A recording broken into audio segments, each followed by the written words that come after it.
grosses têtes de Laurent Ruquier, c'est jusqu'à 18h sur RTL. Bonjour, heureux de vous retrouver. Avec pour vous aujourd'hui tout d'abord le retour d'une grosse tête qui fait d'ailleurs son retour à Paris-sur-Seine avec Catherine Fro, Michel Faux. Une grosse tête qui n'a pas eu une seule bonne réponse dans l'émission d'hier. Il faut dire qu'il n'était pas là. Paul Elkarat. Logique. Une grosse tête qui a chanté Au nom de la lune, mais qui reste le soleil de l'émission. Angoune. Une grosse tête qui a autant marqué les JO avec sa chanson Olympique que Léon Marchand avec ses médailles. Ariel Dombal. Une grosse tête qui compte de plus en plus de membres dans le groupe Ministère Amer, Stomy Bugsy. Et une grosse tête qui, malgré la présence d'Ariel, d'Angoune, de Stomy Bugsy, va être celui qui va chanter le plus dans cette émission. Christophe Beaugrand. Bonjour.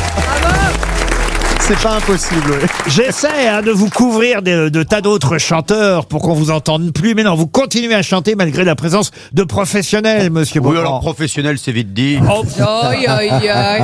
Allègreur. Les gens la réclament maintenant dans la rue, on me dit « Ah, chantez-moi la chanson d'Ariel Dombal ». C'est pas vrai. Oui, non, c'est pas vrai. Non, en revanche, il m'est arrivé un truc formidable pendant les vacances. Les gens se jettent sur moi pour avoir des selfies, ce qui est très émouvant. Et il y a un monsieur qui a dit « Oh, avec ma femme, s'il vous plaît », je pose comme ça. Il prend la photo, il dit « Ah, c'est quand même pas tous les jours qu'on prend une photo avec Cyril Lignac. Hein. » Et vous avez apprécié, j'imagine, Michel, en tant que metteur en scène, la prestation de votre ami. C'est le seul moment qui m'a plu dans les Jeux Olympiques. Dans cette vasque pasquinade. Ah ouais, et vous connaissez la chanson par cœur déjà, ouais. C'est comment? Que Paris soit une fête pour tous ces athlètes, pour Eiffel comme un trésor d'une pluie de médailles d'or. Elle est bien cette chanson. Allez non, il essaye de me piquer mon boulot. C'est pas une fête pareil. En tout cas, il y a de plus en plus de sourds grâce à cette chanson. C'est déjà ça. Vous allez bien, Paul Elkarat? Oui, bah quand j'entends ça, Paris c'est pas une fête, hein, dis-donc. C'est pas gentil, soyez gentil avec Ariel, soyez aimable avec notre princesse. Mais moi je suis très aimable, c'est les gens qui l'ont pas raté après sa prestation qui sont pas aimables. Elle a pas ouvert Twitter, c'est pas la peine de lui dire. J'ai pas parlé de Twitter, je suis même pas sur Twitter. Non, mais tout le monde m'a dit, mais c'est génial, Oui, le buzz d'enfer, le top buzz sur Twitter. Pas dans le bon sens quoi. Ah, ben, Mais C'était un le buzz. principal, c'est d'en parler. l'essentiel, c'est le buzz. Et Voilà, exactement, Ah, Voilà. bravo. Et oui, elle a raison, Ariel. Notez bien qu'on a deux princesses aujourd'hui dans cette émission, parce que je parle pas de vous, Beaugrand, hein, je parle de, Bah, vous me verriez en robe. je parle de Angoune, évidemment, qui elle n'a pas fait les Jeux Olympiques, mais quand même rappelons que vous avez fait l'Eurovision, vous avez Ah oui, représenté c'est vrai. notre pays à l'Eurovision. Oui, et je me suis fait battue par... Je me suis fait battre. Je me suis fait battre. Le retour Pardon. de Jane Birkin. Et puis, en fait... La chanson s'appelait Echo You and I et elle avait une robe absolument sublime qui mesurait, Gautier. je sais pas combien de mètres, de Gautier. Ouais, de exactement. Gauthier. Et C'est très d'ailleurs, ma fille, à chaque fois, elle me disait, à l'époque, elle était à l'école maternelle, elle disait que quand on lui a demandé, mais ta mère fait quoi? Ma mère est une chanteuse et parfois quand elle chante, on peut voir sa culotte. À un moment donné, il y a... Et ça s'envolait. Oui, ça s'envolait. Et puis oui, Je crois oui, qu'on va j'avais un enchaîner bustier. après ça. On va enchaîner. Pour Morgane Orva, qui habite Caluire-et-Cuire, c'est la première citation du jour. le Rhône. Qui a dit, oui, c'est dans le Rhône, qui a dit, l'important, ce n'est pas de réussir sa vie, mais c'est surtout de rater sa mort. Ariel Dombal. Ah non. Non, est-ce que c'est quelqu'un Jean-Yann. justement? C'est Jean-Yann. Ah, Bonne réponse de Stomy Bugsy. Bravo. J'ai fini l'émission, j'ai réussi. C'est la première, c'est la première fois. Une vraie grosse tête. Stevie Boxy est content quand il a une bonne réponse. Il est resté un enfant, vous savez. Vraie grosse tête, ça y est. Mais c'est sa première bonne réponse depuis le tout début. Non, on n'exagère rien. Quand même. Et c'est la première question de l'émission et il répond tout de suite. Donc il est content. Vous voyez, ça arrive pas. Ça donne le ton. Chapeau. Ça arrive pas tous les jours. Pour Jean-Pierre Vassy, qui habite Saint-Martin de Beaucherville, en Seine-Maritime, qui, alors qu'il fut élu à l'Académie française, avait dit juste avant: si je suis élu, je serai immortel. Si je suis battu, je n'en mourrai pas. C'est joli. C'est joli, avoué. Ouais. Il est mort depuis. Né à Marseille en 1911. Marcel Achard. Non. Et mort le 3 novembre 1987 à Paris. C'est André Roussin. André Roussin, bonne réponse de Michel Faux, qui a dit: je crois au Dieu qui a fait les hommes et non au Dieu que les hommes ont fait. Oh. Je suis d'accord, je suis d'accord. Ah, ça c'est Alors, pas mal. est-ce que hein. c'est anglo-saxon? Alors ce n'est pas anglo-saxon. Est-ce que ça a été prononcé en français? Ah, c'est un français, oui, oui. Mort aussi, Ah j'imagine. bah il est mort il y a un moment, oui, oui. C'est T'es pas un metteur en scène? Ah non, non, On non. l'a jamais Paul connu. Verlaine. C'était un journaliste, c'est lui qui a inventé le corso fleuri du côté. Ah, c'est oui, c'est Alphonse Carr. Alphonse Carr, bonne réponse Il était temps. pour Stéphane Henry, qui habite Delle, dans le territoire de Belfort. Attention, elle est très courte, cette citation, mais je l'aime pour beaucoup. une fois. Qui a dit: quand on veut, on pourrait. Wow. Ah. C'est moi. Quand on C'est veut. moi qui ai dit ça. C'est joli, avouez. C'est mignon, moi ouais. qui ai dit ça. J'ai Non. dit ça une fois. Est-ce Quand que on c'est quelqu'un- veut, on Est-ce pourrait. que c'est quelqu'un qui est connu pour être un peu feignant? Il est connu pour son humour noir, en tout cas. Jérémy Ferrand. Des proches? Marcel Non. Pagnol. Non, non, non, non. Il est Pierre encore Doris. vivant? Non, il est mort depuis un moment. Vous avez oublié de poser une question essentielle. Il n'est pas français. Il n'est pas français. Et il est américain. On lui doit le dictionnaire du diable. Ah, Ambrose Bierce. Ambrose Bierce, excellente réponse. Non, mais nous, on sert à rien ici. Non. Qu'est-ce que vous dites, Angoune? On sert à rien ici. Non, quand moi, il y a j'ai Paul. trouvé- Vous avez mis Vraiment, autant j'ai d'émissions pour vous en apercevoir. Non, ça Mais c'est c'est que ma la deuxième que deuxième l'on fait. avec Paul. Non mais tu sers à dire que t'es une chanteuse qui montre sa culotte. C'est important déjà. Oui. Hommage à ma fille. Chacun sa spécialité ici, Angoune. Encore une citation pour Michel Tellier, qui habite en Seine-et-Marne, qui a dit: à un certain âge, les deux bras d'un fauteuil vous attirent plus que les deux bras d'une femme. Oh. Michel, Ça c'est français. Ah oui, c'est français. Michel Tellier, Très c'est le vrai nom misogyne. du ministre Louvois. Un auteur de théâtre. Alors, auteur de théâtre, non, plutôt romancier, oui, oui, oui. Zola. Grand romancier français. Maupassant. Écrivain, un des plus grands. Hugo. Victor Hugo. Non, Maurice Genevoix. non, d'ailleurs, un des écrivains préférés de Philippe Bouvard. Flaubert. C'est Gustave Flaubert. Bonne réponse de Paul Elkarat. Les grosses têtes sur RTL, c'est avec Laurent Ruquier. Une question pour Rachel Moujaoui, qui habite Valence, dans la Drôme. Question qui concerne une des sorties cinéma du jour, le film de Tim Burton, Beetlejuice. Beetlejuice. Pourquoi vous vous marrez? Mais pourquoi Beetlejuice? C'est l'accent de Laurent Ruquier. Ah, mais comment vous le dites, monsieur Boxy? Allez-y. Beetlejuice. Ah oui, d'accord. Beetlejuice, si vous préférez. De toute façon, écoutez, j'ai pas besoin d'accent, à moins que je prenne l'accent québécois, parce que je vais vous demander sous quel titre le film sort au Québec. Oh là Jus de là. scarabée. Ah non. Est-ce que ça veut dire quelque chose? Ah oui, ça veut dire quelque chose, oui, oui, oui, bien sûr. Et c'est veut vrai dire- que... Ah bah ça veut dire ce que ça veut dire. Ça veut mais- dire, il y a le jus de quelque chose? Ah non, c'est le jus de rien. Elle en est toujours sur sa petite culotte. Oh non, arrête! C'est le nom d'une célèbre étoile, évidemment. Bételgeuse, Bételgeuse. Bételgeuse, Bételgeuse, bonne réponse. Oui, c'est ça. C'est quoi la réponse? Bételgeuse. Bételgeuse, l'étoile. Bételgeuse, ils ont traduit ça par le nom de l'étoile Bételgeuse, qui est une étoile rouge dans la constellation d'Orion. Orion. Et effectivement, ça c'est quand même nos Québécois, amis québécois, qui sont Bételgeuse. Et elle est à combien d'années-lumière? plus francophones que nous, à 500 années-lumière. Vous voyez, paf, j'ai la réponse en plus. Et tac, comment je lui en bouche un coin, la princesse. Ah oui. Écoute, on va appeler. En tout cas, Beetlejuice, Beetlejuice, je sais pas comment vous voulez que je dise. Bételgeuse sort aujourd'hui sur les écrans. C'est la suite du premier. Il a gardé d'ailleurs les... Alors, il a mis évidemment sa compagne Il était temps, actuelle, ça fait 35 ans. Monica Bellucci, désormais. Mais en revanche, Michael Keaton, le sosie de Julien Lepers, et Winona Winona Ryder, Ryder. eux sont toujours toujours là, ouais. dans le Très belle. film. Avec quelques années supplémentaires. Mais moi, moi, j'avais pas vu le 1. Alors, c'était bien le 1. Ah, c'est très rigolo. Oui. Ah oui, c'est rigolo. Ah, c'est formidable. Ah oui, racontez-nous alors, Ariel. Ah, eh bien, ça reste dans le jus, justement, primaire du premier film. C'est-à-dire qu'il n'y a pas des effets spéciaux, tout n'est pas numérique, super IA. C'est fait, les gens sont vraiment déguisés, sont vraiment des monstres, avec cette touche gothique extraordinaire, qui est la touche de Tim Burton, que les gens adorent et qu'on retrouve là.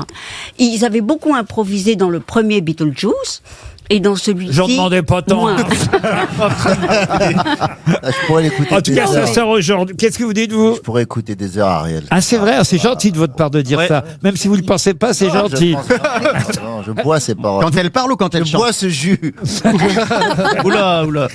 Une deuxième question, toujours d'actualité, pour Martin Fouquet, qui habite Condette, et c'est dans le Pas-de-Calais. Et cette fois, la question est d'actualité politique, puisque dans le Figaro, aujourd'hui, on peut lire tous les noms des prédécesseurs de Monsieur Barnier à Matignon. Alors, on avait déjà posé une question sur l'âge. On sait que le plus âgé avant Monsieur Barnier, qui aujourd'hui bat le record, 73 ans, ça avait été Pierre Bérégovoy, qui avait été le Premier ministre le plus âgé Ça a mal fini. nommé à Matignon. Oui, c'est vrai que ça a mal fini, il s'est suicidé. C'est gentil ça de dire ça pour Monsieur Barnier, Ariel.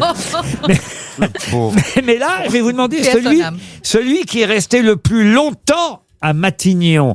Qui a le record de durée à Matignon? Le moins longtemps, c'est Bernard Cazeneuve, qui est resté 160 jours, mais qui est resté 2279 jours. Donc le Premier ministre... Eh bien, Laurent peut-être Fabius. Pompidou. Eh bien oui, c'est Georges Pompidou. Bonne réponse d'Ariel. Ah, bravo Ariel. Voilà. Je savais qu'il fallait que je compte sur Ariel. Juste devant François Fillon et Lionel Jospin, voilà les 3 premiers ministres qui sont restés le plus longtemps à Matignon. Mais comment vous savez ça, Ariel? Oh, eh bien, parce que je sais beaucoup de choses. Du 14 avril au 1962 au 10 juillet 1968, Pompidou a été Premier ministre de De Gaulle, évidemment, avant de devenir président de la République lui-même. Et alors, ceux qui sont restés le moins longtemps, les 3 derniers du classement, je vous ai dit Cazeneuve. Il y a Gabriel Attal, forcément. Eh ben, exactement, 160 jours Cazeneuve. Au-dessus, il y a juste Attal, et avant Attal... Édith Cresson. Édith Cresson, bravo. Vous savez tout. Étoile filante. Et Édith Cresson, on lui avait dit ramène pas ta salade. Il faut dire que François Mitterrand lui avait mis la main au panier. Il lui avait secoué la frisée. Oh. Elle nous écoute peut-être. Non, Alors il faut parler plus fort. Il paraît qu'elle est dure de la feuille.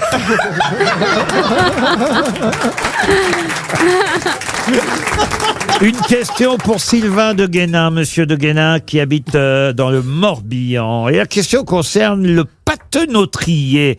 Que fabriquent les pâtenautriers?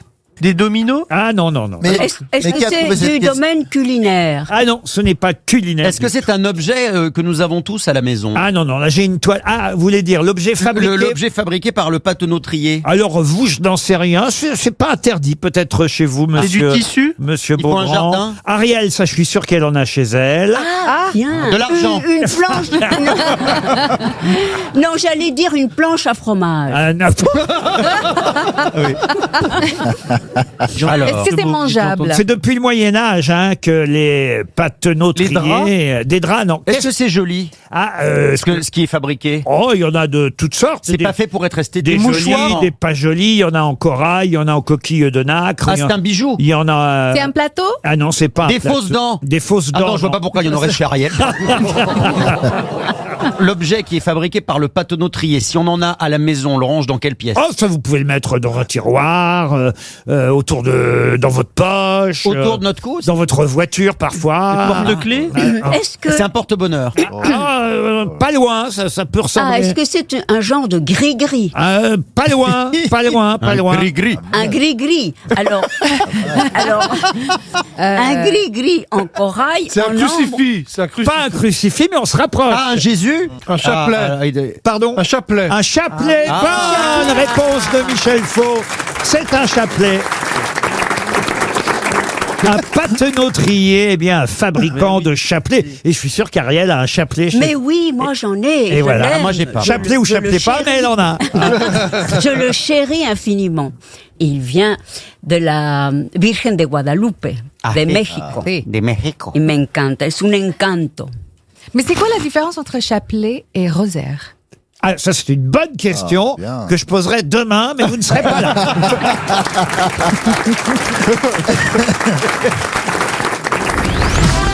Laurent Ruquier et les grosses têtes sont sur RTL. RTL, Les grosses têtes répondent aux auditeurs. Et on va répondre tout de suite à Mathilde. Bonjour Mathilde.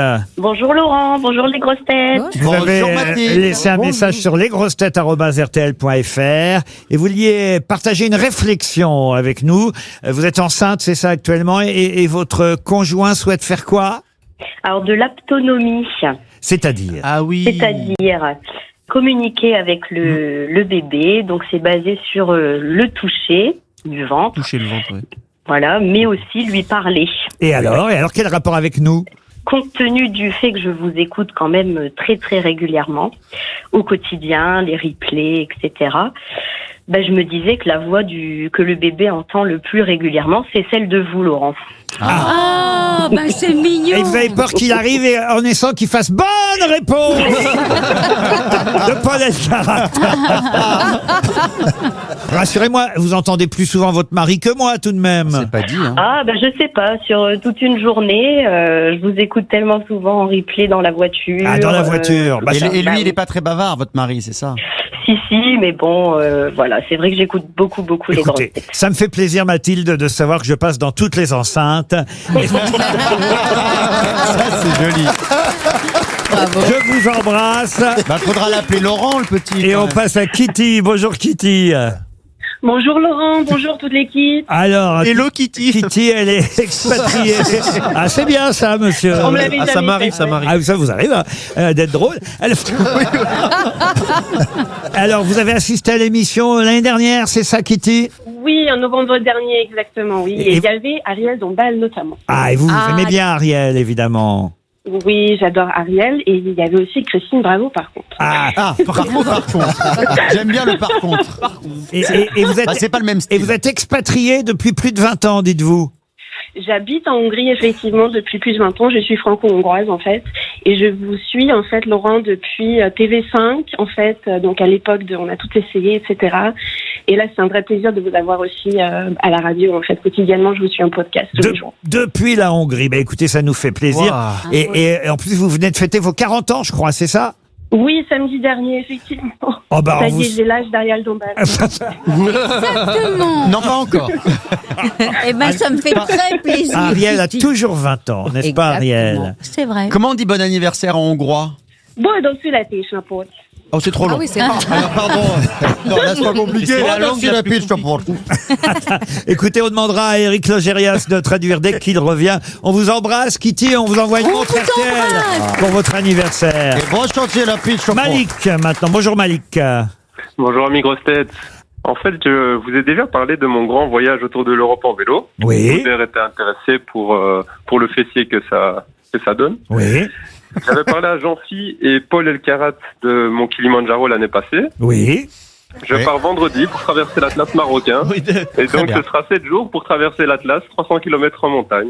Ah bah, écoutez, Et alors, Paul me suit cette fois. bah, ça, je suis pas sûr hein, que Paul il a envie de rester ici. Je crois vous que savez, personne n'a envie de venir, monsieur. Je suis désolé. Non, mais après, On veut pas vous décevoir, mais Mais on n'a pas envie.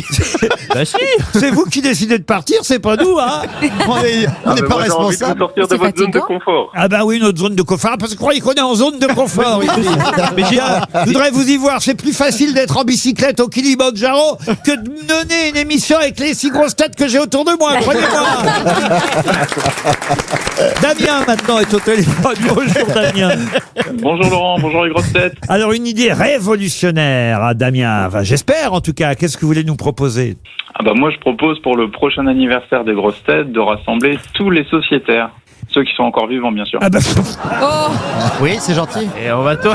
ah bah, il y en a quelques-uns. D'ailleurs, il y aura une question là-dessus parce que j'ai retrouvé le nom d'une grosse tête qui venait souvent à l'époque de Philippe Bouvard et qui vit toujours. Et j'aimerais évidemment essayer de faire deviner son nom à notre camarade Michel Faux tout à l'heure parce qu'il s'agit d'une actrice. Mais pourquoi pas, on la contactera aussi. Moi, c'est vrai que j'ai déjà cette idée. Si je suis encore là dans 2 ou 3 ans sur l'antenne de RTL pour les 50 ans des grosses têtes, promis, on réunira toutes les grosses têtes, y compris celles qui sont de l'époque de Philippe Bouvard et qui sont toujours là. On fera une belle photo pour l'occasion, en tout cas, Damien.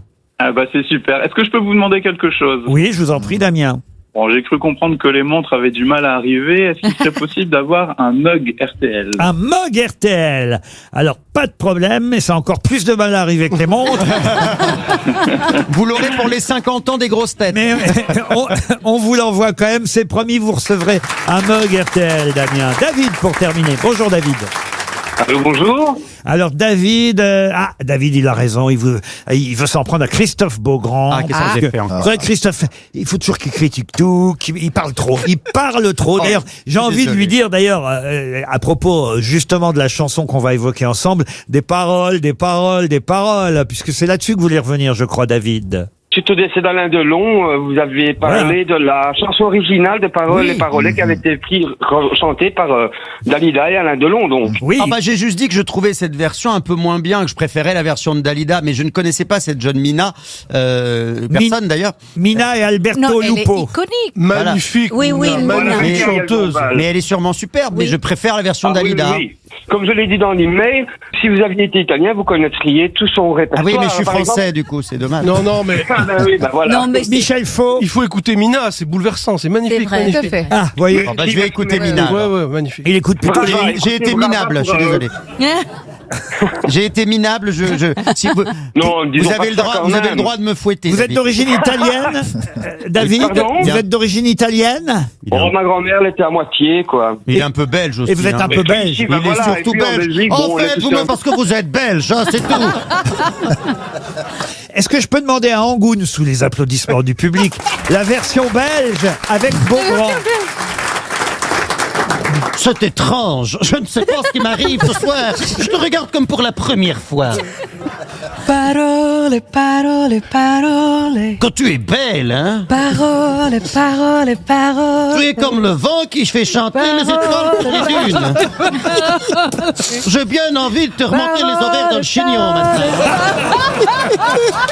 Eh ben voilà, voyez David, on fait tout pour vous faire plaisir. Ne bougez pas. Les grosses têtes reviennent tout de suite. Les grosses têtes de Laurent Ruquier, c'est de 15h30 à 18h sur RTL. Toujours avec Ariel Dombal, Angoun, Stony Butsy, Christophe Beaugrand, Paul Elkarat et Michel Faux. Oh bah, les prochaines questions sont pour vous, Michel Faux, par exemple, à destination de Marie Morales, qui habite Meaux, en Seine-et-Marne. Cette question concernant une actrice qui fut victime d'une crise cardiaque en apprenant la disparition de Jean Marais. Et d'ailleurs, elle n'est pas morte sur le coup, hein. Elle a eu la crise cardiaque le 8 novembre 1998 en apprenant la mort de Jean Marais. Et elle est décédée 5 jours plus tard à l'hôpital, le jour des obsèques de Jean Marais. Edwige Feuillère. Et c'est Edwige Feuillère. Bonne réponse de Paul Elkarat. Non, Oui. après Jean Marais. Qu'est-ce qu'il y a? Il fallait pas donner les dates. Il a pas, non, il a dit après Jean Marais. Je sais Oui. qu'elle est morte d'une crise. Oui, ben on a compris. Non, mais il me parle de date. il y a Alors, pas elle jouait dans quoi, Edwige Feuillère, Paul? Elle jouait dans Ma grand-mère. Voilà. Avec- Et voilà. Elle avait joué avec Jean Marais dans quoi? Elle a joué dans Charmenteur, elle a joué dans L'Aigle à deux têtes. Et voilà, dans L'Aigle à deux têtes avec Jean Marais. Ah oui. Voilà pourquoi elle était triste de le Mais Et dans la vraiment Maison du Lac. Ils ont créé la Maison du Lac. En Exact. France. Mais c'est vraiment quand on lui a dit Jean Marais est mort qu'elle avait Oui, une crise absolument. cardiaque. Ah, c'est terrible. Oui, oui, oui. Ça- Moi, j'aurais jamais une crise cardiaque quand j'apprendrai votre mort, hein, je crois. Non, parce que vous serez mort avant moi. Pas mal. Bravo.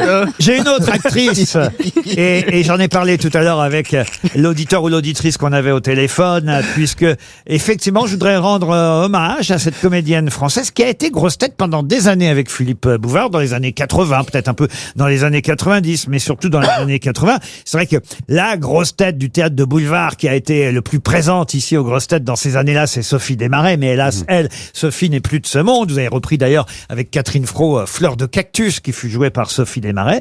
Mais là, c'est aussi une actrice de boulevard qui venait souvent ici, et, enfin, ici à l'époque, c'était rue Bayard à RTL. Elle faisait partie des sociétaires des grosses têtes de Philippe Bouvard. Et c'est une actrice qu'on a vue beaucoup, évidemment, dans Au Théâtre ce soir. La première pièce d'Au Théâtre ce soir qu'elle a jouée, c'était J'y suis, j'y reste. Anne-Marie Carrière. Non, pas... Ah, elle est morte aussi, la pauvre Anne-Marie. Ah oui, oui. Marion Gamme. Marion Gamme, elle est morte aussi. Ouais. Est-ce que vous connaissez des actrices vivantes, Michel? Et là, elle a joué dans... La dernière fois que je l'ai vue sur scène, moi, c'était avec Michel Serrault dans Knock, au théâtre de la Porte Saint-Martin dans les années 90. Elle jouait des grands rôles ou plutôt Elle a des joué seconds dans La rôles? Puce à l'oreille. Alors, elle était souvent dans des deuxièmes rôles. Parfois, elle avait... Micheline Dax, elle est morte aussi. Ouais. Solville. Au cinéma, elle a joué dans Les Volets clos. Évelyne Grandjean. Non, c'est vrai qu'elle vit encore, Évelyne Grandjean, je l'aimais beaucoup. Mais Évelyne Grandjean a moins joué au théâtre que... Ça, c'est une vraie actrice de boulevard et de boulevard. Pauline Carton. Oh, Pauline. Ça remonte le temps encore. Ah non, non. Bah, elle est vivante. Elle est toujours vivante. Eh oui, elle est née en... Elle faisait les jeux de 20 heures. Elle est née en 1933 et... Oula. Elle est pas toute jeune. Oui, mais elle nous écoute peut-être et si c'est le cas, je l'embrasse. Elle a d'ailleurs publié un livre de souvenirs qui s'appelle Fou rire de coulisses. Une de ses arrière-grand-mères était gitane. Ses parents tenaient un magasin de nouveautés. Comme Et elle jouait dans Knock. À l'époque. Oui, elle a joué dans le dernier Knock. Je l'ai vue sur scène dans Knock avec Michel Serrault. Elle jouait une des patientes, évidemment, du docteur Knock. Au cinéma, elle a joué dans Les Volets clos de Jean-Claude Brialy. Dans On n'est pas sorti de l'auberge de Max Pécasse. Dans Le coup de Arlette Didier. Comment? Arlette Didier. Arlette Didier. Oui. Bonne réponse de Michel Faux. Bravo. Alors là, il n'y a que vous, hein, bravo. Pour retrouver le nom d'Arlette Didier, belle rousse, belle rouquine. Elle avait remplacé Odette Laure dans Joyeuse Pâques aussi. Ouais. Eh ben voilà, effectivement, elle est aussi dans Joyeuse Pâques, dans Le bourgeois gentilhomme, dans Le saut du lit, des tas de La puce à l'oreille. Elle avait pas fait les jeux de 20 heures ou l'Académie des Neufs, Arlette Didier? Oui, de temps en temps, elle participait à ce genre d'émission aussi, mais c'est en tout cas une excellente réponse, Bravo. Arlette Didier. Excellente réponse de Monsieur Faux. Restons au théâtre, mais là, on va dans un grand classique, puisque je vais vous parler d'Amphitryon. Quel nom propre est devenu un nom commun grâce à la pièce Amphitryon, que ce soit celle de Plaute ou de Molière? Sosie. Bonne réponse de Paul Elkarat et Michel Faux. Vous pouvez expliquer, Michel, pourquoi Sosie? Il s'appelle Sosie parce qu'il se voit, il voit son double, c'est ça? Alors, Sosie, c'est... Il se fait passer pour quelqu'un, non? Exactement. Voilà. Et le mot n'existait pas avant le nom du personnage. C'est génial. Et c'est le personnage qui a donné le nom commun Sosie. Je crois qu'il se fait passer pour Mercure, non? Exactement, c'est exactement ça. C'est comme Tanguy qui est devenu un nom commun. Absolument, absolument. Et dans la pièce Amphitryon, qui est d'abord signée Plaute avant Molière, donc ça date d'avant Jésus-Christ, hein, cette pièce en 5 actes, Amphitryon, le dieu Mercure prend l'apparence d'un esclave qui s'appelle Sosie pour tromper Alcmène, et c'est ainsi que Sosie est devenu Sosie, c'est-à-dire que le nom commun, le nom propre plutôt est devenu un nom commun. Bravo à Paul Elkarat et Michel Faux.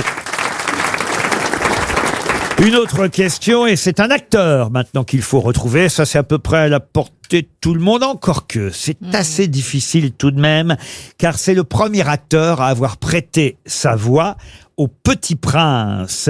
Qui est le premier acteur à avoir prêté sa voix au Petit Prince de Saint-Exupéry? C'était la voix du narrateur ou la voix du Petit Prince? Pas la voix du narrateur, parce que le premier à l'avoir fait, ça c'est Gérard Philippe. Ah oui, c'est ça. C'est Georges Poujouli. Et c'est Georges Poujouli.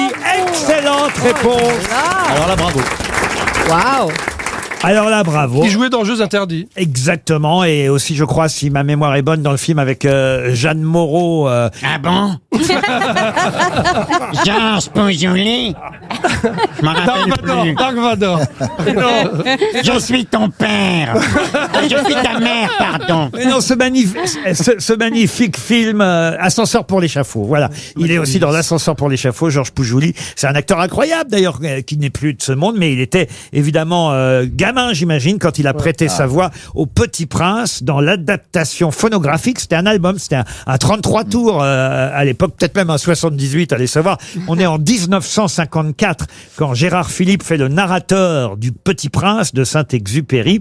Et c'est effectivement Poujouli, Georges Poujouli, qui joue le Petit Prince. Et il y a même Michel Roux dans le rôle du serpent, pour tout vous dire, à cette époque-là. Et Jacques Grélot dans le rôle du renard. Voilà pour le Petit Prince de Saint-Exupéry. Encore une bonne réponse de Michel Faux. Bravo. 15h30, 18h, c'est les grosses têtes sur RTL. RTL, 6 grosses têtes, 5 fake news. Nous voilà partis pour le Morbihan et c'est Elena qui nous attend là-bas. Bonjour Elena. Bonjour Laurent, bonjour toute l'équipe. Ah bah toute l'équipe vous salue Elena. Bonjour Elena. Vous êtes dans le Morbihan, faites quoi là-bas en Bretagne? Je suis en retraite. En retraite, très bien. Je vous dérange pas Elena parce que j'ai l'impression... non. Bon. Vous êtes intimidée peut-être Elena. Oui, un peu, oui. Ah, qui vous intimide le plus parmi mes grosses têtes du jour?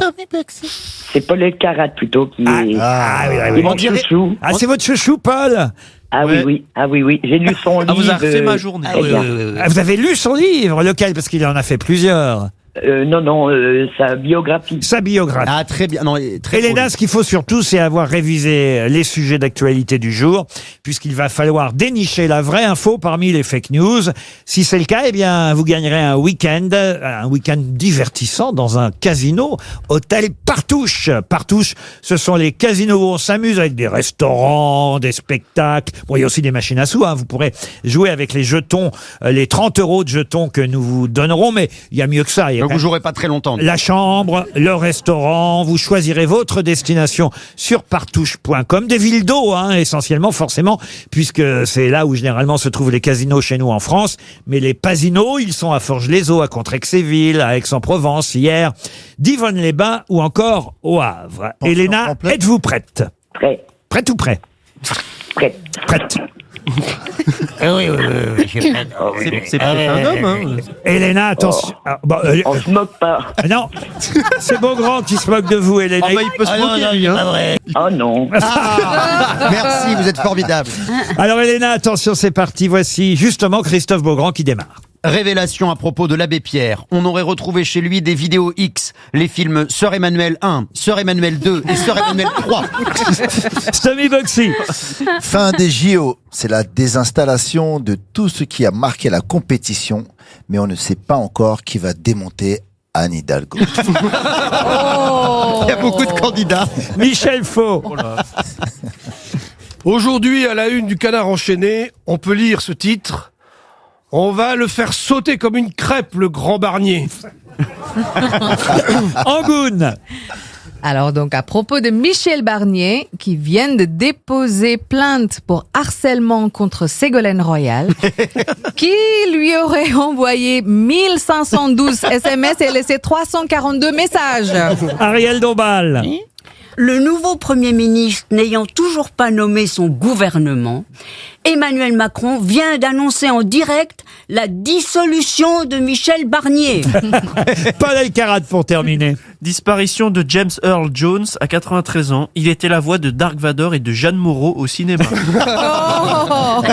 Alors, qui a dit la vérité, Elena? Je vais aller par élimination. Oui. Ma copine Ariel Dombal, je dis non. Ah, c'est votre copine Ariel Dombal. Vous avez raison. Non, pas vraiment, non. Ah bah, Elena C'était ironique, je pense. Elena, vous frôliez la bonne réponse. moi, je croyais que vous l'aimiez bien, Ariel, quand même. Ah non, j'ai deux que j'aime pas trop. Alors, C'est qui les ça deux? fait partie des deux. C'est qui? C'est qui l'autre? C'est Owen. Ah, toi. Ah bah écoutez, Ah, vous en avez qu'une on peut aujourd'hui. pas tout avoir le même jour. Hein. Heureusement. Ah oui, quand même, oui. De toute façon, c'était pas Ariel qui avait la bonne info. Vous avez bien fait. Je vois bien que vous avez commencé par elle pour l'éliminer tout de suite. Hein. Vous voulez être débarrassé. Alors ensuite. Alors, Tony Bozzi non plus. Ah, Tony. Ah, Tony. Tony Bugsy, c'est pas mal, ça. J'avais entendu le Tony, j'ai rien dit, vous avez relevé ça, vous êtes vraiment des diables. Alors on élimine Tony. C'est Stomy, madame, Stomy. C'est Tony Truand. Mais c'est chelou comme prénom. Christophe Beaugrand, c'est quoi déjà? C'est Sœur Emmanuel 1, 2 et 3. Ah, non. Les vidéos Non X. plus. Non plus. Ensuite. Non plus. Donc, il me reste Michel Faux. Et Oui. Paul Elkarat. Et oui, et Angoune aussi. Ah oui, Angoune. Non, Angoune, non. Non, Non, ah, vous l'aimez pas non plus. Ah, si, Vous avez rien contre j'aime bien. l'Asie? Ah, vous aimez bien Angoune, mais c'est vrai que Ségolène Royal n'a pas laissé 1512 SMS à Michel Barnier, Non, mais 2000. 10 000. Voilà. Ensuite, alors comment elle va, Ségolène? J'ai un forfait téléphonique. Y a pas de problème. Elle est candidate à tout. À tout, même grosse tête. Alors, qui d'autre? Alors, Paul Elkarat, je pense que c'est vrai, mais c'est la voix... Je sais pas s'il a fait la voix de Jeanne Moreau. Jeanne Moreau. Oh non, mais vous avez pas. Oui, alors, vous croyez? Il a fait la voix de Darvador et d'autres, mais Jeanne Moreau, je crois pas. Bon, alors, donc, il vous reste qui? Michel Fro. Ah, Michel Faux. Michel Catherine Fro, elle vient tout à l'heure. Ah bah elle est bien aussi, elle. Ah bah, elle est bien. Ah, Ouais, elle est bien. décidément. Ah, oui, c'est une bonne journée. Il y a vraiment qu'une erreur aujourd'hui. Bon, alors, dites, Elena, faut se décider. Oui, alors Michel Fro... On ne sou- Eh oui, Alors c'est vrai ou faux? Elena. On ne soupire pas au téléphone, Elena. Et qu'est-ce que vous frottez derrière? Oui, parce qu'en plus, on entend, je sais pas si On son- va le faire sauter comme une crêpe, le grand Barnier. Ouais, parce qu'en fait, Elle frotte ce sont- un chapelet. on entend, je sais pas quoi, qui cogne dans votre téléphone. C'est ça, c'est un chapelet, ouais. Non, c'est parce que je tremble. Bah, faut pas trembler, madame. Alors je prends Michel. Ça fait ce bruit-là? Ben oui, prenez qui? Alors, vous prenez qui? Bon, alors Paul Elkarat. Oh, Elena. Mince. C'est Jeanne Ah Moreau. bah tant pis. C'était Michel Faux. Mais le monsieur Vous qui fait étiez Dark tout Vador. près Vous pouvez avec pas, l'hésitation. vous pouvez pas faire la voix de Jeanne Moreau, le monsieur qui Bah, faisait si. Dark Vador. Bah non, possible. c'est pour ça. Non, Jeanne il ne Moreau peut pas fait faire sa la voix de... Bah non. C'était bien Michel Faux qui Mais avait oui. raison, c'est la une du Canard enchaîné aujourd'hui. Ah. Les oppositions plastronnent déjà, on va le faire sauter comme une crêpe, le grand Barnier, c'est le titre du Canard enchaîné. Oui. Je suis désolé. Écoutez, dommage. Ariel Dombal est ravi de vous offrir une montre RTL. Les grosses têtes, c'est tous les jours de l'année sur RTL. Une question pour Michel Brunois qui habite Quimper. Qu'est-ce que William Petty est le premier à avoir eu l'idée de mesurer? Il a mesuré une partie de son Une corps. partie du corps? Non. Est-ce que c'est un Français, William? Non. Ah non. Britannique. William Petty, il est né en Angleterre, dans le Hampshire. Et, je l'ai pas mal dit. hein. Dans Ouais. le Bah, quoi? ça progresse. Hampshire. Dans le Hampshire. Hampshire. Il est mort à Londres en 1687. Ah, ça date, oui. Est-ce que c'est la route? Non, pas ça, Les date routes Petty. qu'il mesure? Non, il n'a pas mesuré les routes. Est-ce qu'il a mesuré quelque chose qui nous sert encore aujourd'hui? Ah oui, et d'ailleurs. pieds. Les pieds, non, il n'a c'est pas pas une mesuré partie les du corps. Les Oui, immeubles? La distance Terre-Lune? Ah non, William Ah, c'est pas Petty une partie du corps. est le premier à avoir eu l'idée de mesurer quoi donc. C'est quoi son métier? Ah ben son métier, lui, au départ, il est scientifique, médecin, philosophe, économiste, homme d'affaires, membre du Parlement et de la Société royale britannique. La distance de la Terre à la Lune. Ça vous va? Oui, ça me va, ouais. La Ça m'aide. circonférence de la Terre. Non. Est-ce que c'est lié à l'astronomie? Et c'est vrai qu'aujourd'hui, on se sert toujours, évidemment, de sa façon à lui d'avoir... on a un peu modifié les choses avec les années, Ah, hein, je sais c'est quoi. mais de sa façon à lui de mesurer ceux qu'il a eu l'idée de mesurer, lui, dès le XVIIe siècle. Ah, Le est-ce que ce topomètre, serait- là, les est-ce trucs que qu'on ce- voit dans la rue, les topomètres, là, je sais pas quoi là. Les Pour, topomètres. ça s'appelle pas comme ça, je sais que ça s'appelle pas comme ça, Je sais mais pas ce qu'il raconte. c'est pour les routes. Quand tu dois Les construire des bornes. routes. Arrêtez de Non. bouger les bras comme ça, il y a un avion qui va atterrir. On croirait Johan Rioux. Est-ce que par hasard, ce serait la mesure de la température? Alors ça, Ariel, c'est dans le... Mais c'est pas ça. Bon, Ah bon en tout cas, c'est quelque chose de scientifique. Ah oui, bien sûr, enfin scientifique. Plus économique que scientifique aujourd'hui. On peut Plus dire. économique. Le CAC 40. Alors pas le CAC 40, mais effectivement, on est... Le produit intérieur brut. Le produit intérieur brut, bonne réponse D'accord. de Christophe Beaugrand. Il est le premier, William Petty, à avoir l'idée de mesurer le revenu national. À l'époque, c'était pour critiquer les taxes levées sur les propriétaires. Déjà. Et oui, et il estimait ça injuste et il a eu effectivement cette idée de dire on va mesurer le revenu national. Vous pouvez peut-être me dire comment on mesure le PIB, puisque vous êtes journaliste, monsieur Beaugrand. Alors, on connaît mieux les paroles de Candy. écoutez, chacun sa spécialité. Je ne suis pas journaliste économique. Le produit intérieur brut, est-ce que c'est lié au déficit du commerce extérieur ou pas? Non, un petit peu, non, je sais plus. C'est ce qu'on vend par rapport à ce qu'on achète. Revenu par habitant. Oui, c'est le revenu. Tout c'est- ce qu'on produit. Exactement. C'est tout Toutes ce les qu'on- richesses que l'on produit dans un pays. Absolument. Et je crois... Ou pas, ou les richesses qu'on vole dans des autres pays. Oui, parce que non, mais il me semble qu'Emmanuel Macron a fait rentrer l'argent de la drogue dans le produit intérieur brut. C'est en tout cas la somme des valeurs ajoutées brutes des différents secteurs institutionnels ou des différentes branches d'activité, augmenter des impôts, moins les subventions sur les produits. Voilà, avec ça. Ouais.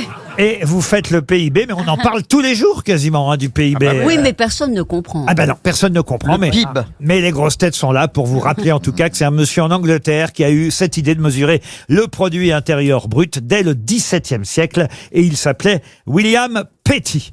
Une autre question On fait maintenant. pas les éphémérides aujourd'hui? Mais c'est à la fin, c'est à la fin, c'est à la fin. Ah, Pourquoi vous avez révisé les éphémérides? vous inquiétez Il pas. faudra attendre 17 heures pour ça. Vous allez pas. Ah, vous avez révisé, monsieur Boxy? J'ai tout là.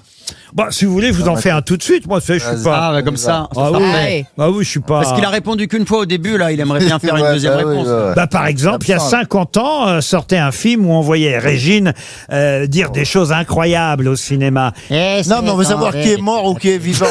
La date de naissance, on veut savoir les dates de Oui, naissance. mais moi, dans l'éphéméride, j'ai pris ça. Et il y a pile 50 ans, c'est une question là pour Robin Boujado qui habite...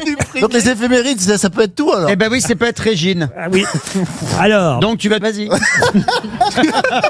je rappelle la question, il y a 50 ans, en 1974, donc si vous faites le calcul, hein, il y a 50 ans, sortait sur les écrans de cinéma en France, puisque le film était déjà sorti aux États-Unis, un film où on voyait Régine dire des choses qui surprenaient tout le monde. Alors la vraie Régine. Non, pas la vraie Régine. Donc alors c'est une voiture, c'est le nom d'un personnage. Régine, c'est le nom du personnage D'un dessin principal. animé. Pas- Donc on veut le pas titre d'un du dessin film. animé. Oui, on veut le titre du film. Est-ce que c'est un film américain? Oui, ah bah oui, je viens de vous dire Oui, qu'il d'accord. était sorti aux États-Unis avant. C'est chez qui le nous. réalisateur? Attends, Ah bah ça, j'ai pas tout Film de raconté. science-fiction. Alors science-fiction, non, pas vraiment, non. Fantastique. un peu. Fantastique, on peut dire, oui. Il n'y avait pas Marlon Brando dans le film. Non, il n'y avait pas Parce que Marlon autant Brando. Christine, C'est qui, la le- voiture qui fait peur, je vois ce que c'est, mais Régine, je sais pas. Bah, Régine- un 38 tonnes, peut-être. Si je vous donne le nom de l'actrice, ça peut vous aider? Oui. Peut-être. Alors c'était Linda Blair qui jouait Régine. Ok, pas trop. Est-ce que c'est un film qui a produit toute une série genre Rambo 1, 2, 3, 4? Viva la Régine 1, Régine 2. En tout cas,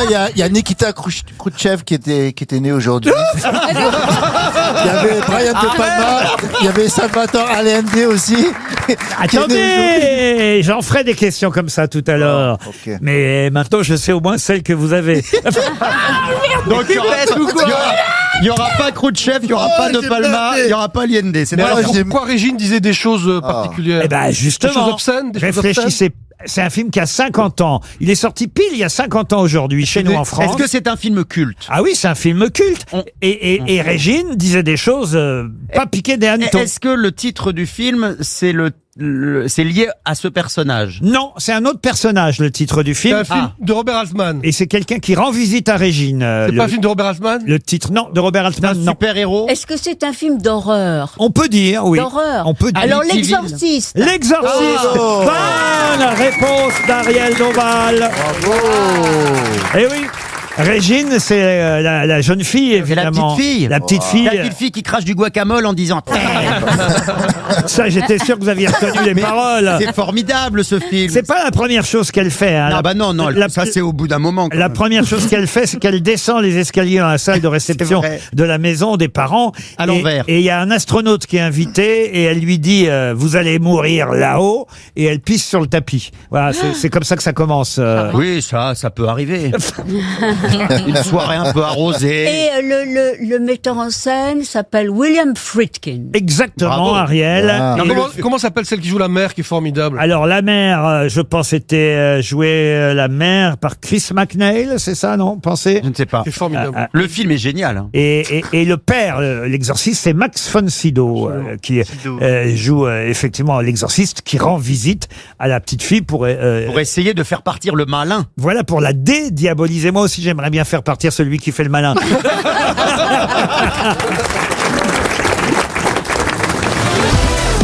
Laurent Ruquier, Les grosses têtes sur RTL. Repartons dans le grand studio de RTL avec Laurent Ruquier et ses sociétaires du jour, Michel Faux, Paul Alcarat, Angoune, Stomy Bugsy, Ariel Dombal et Christophe Beaugrand. Pour Maxence Tendreux, une question à la portée de tout le monde. Monsieur Tendreux habite hier dans l'Essonne. Quel est le meilleur moyen de sortir d'un labyrinthe ? Suivre le fil d'Ariane. Oui, le fil d'Ariane. Ah non, il y a un meilleur. On n'a pas toujours un fil. Regardez par terre. Regardez par terre. C'est comme ça, vous, quand vous allez dans les labyrinthes à la fête foraine, vous regardez par terre. Mais si vous regardez par terre, vous allez vous cogner dans la paroi vitrée. Généralement, c'est des labyrinthes vitrés dans les fêtes foraines. Ou marcher derrière quelqu'un. Marcher derrière quelqu'un qui aurait évidemment dessiné le labyrinthe, alors.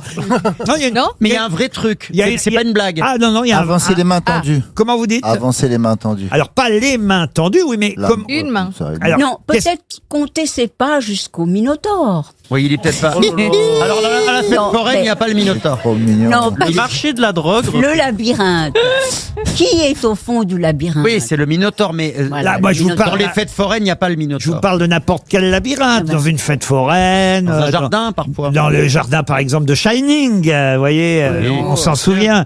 Mais à Disneyland, il y a aussi un non, mais on comprend pas bien la question. C'est pour Ariel, vous êtes dans un labyrinthe. Oui. Quelle est la meilleure façon d'en sortir?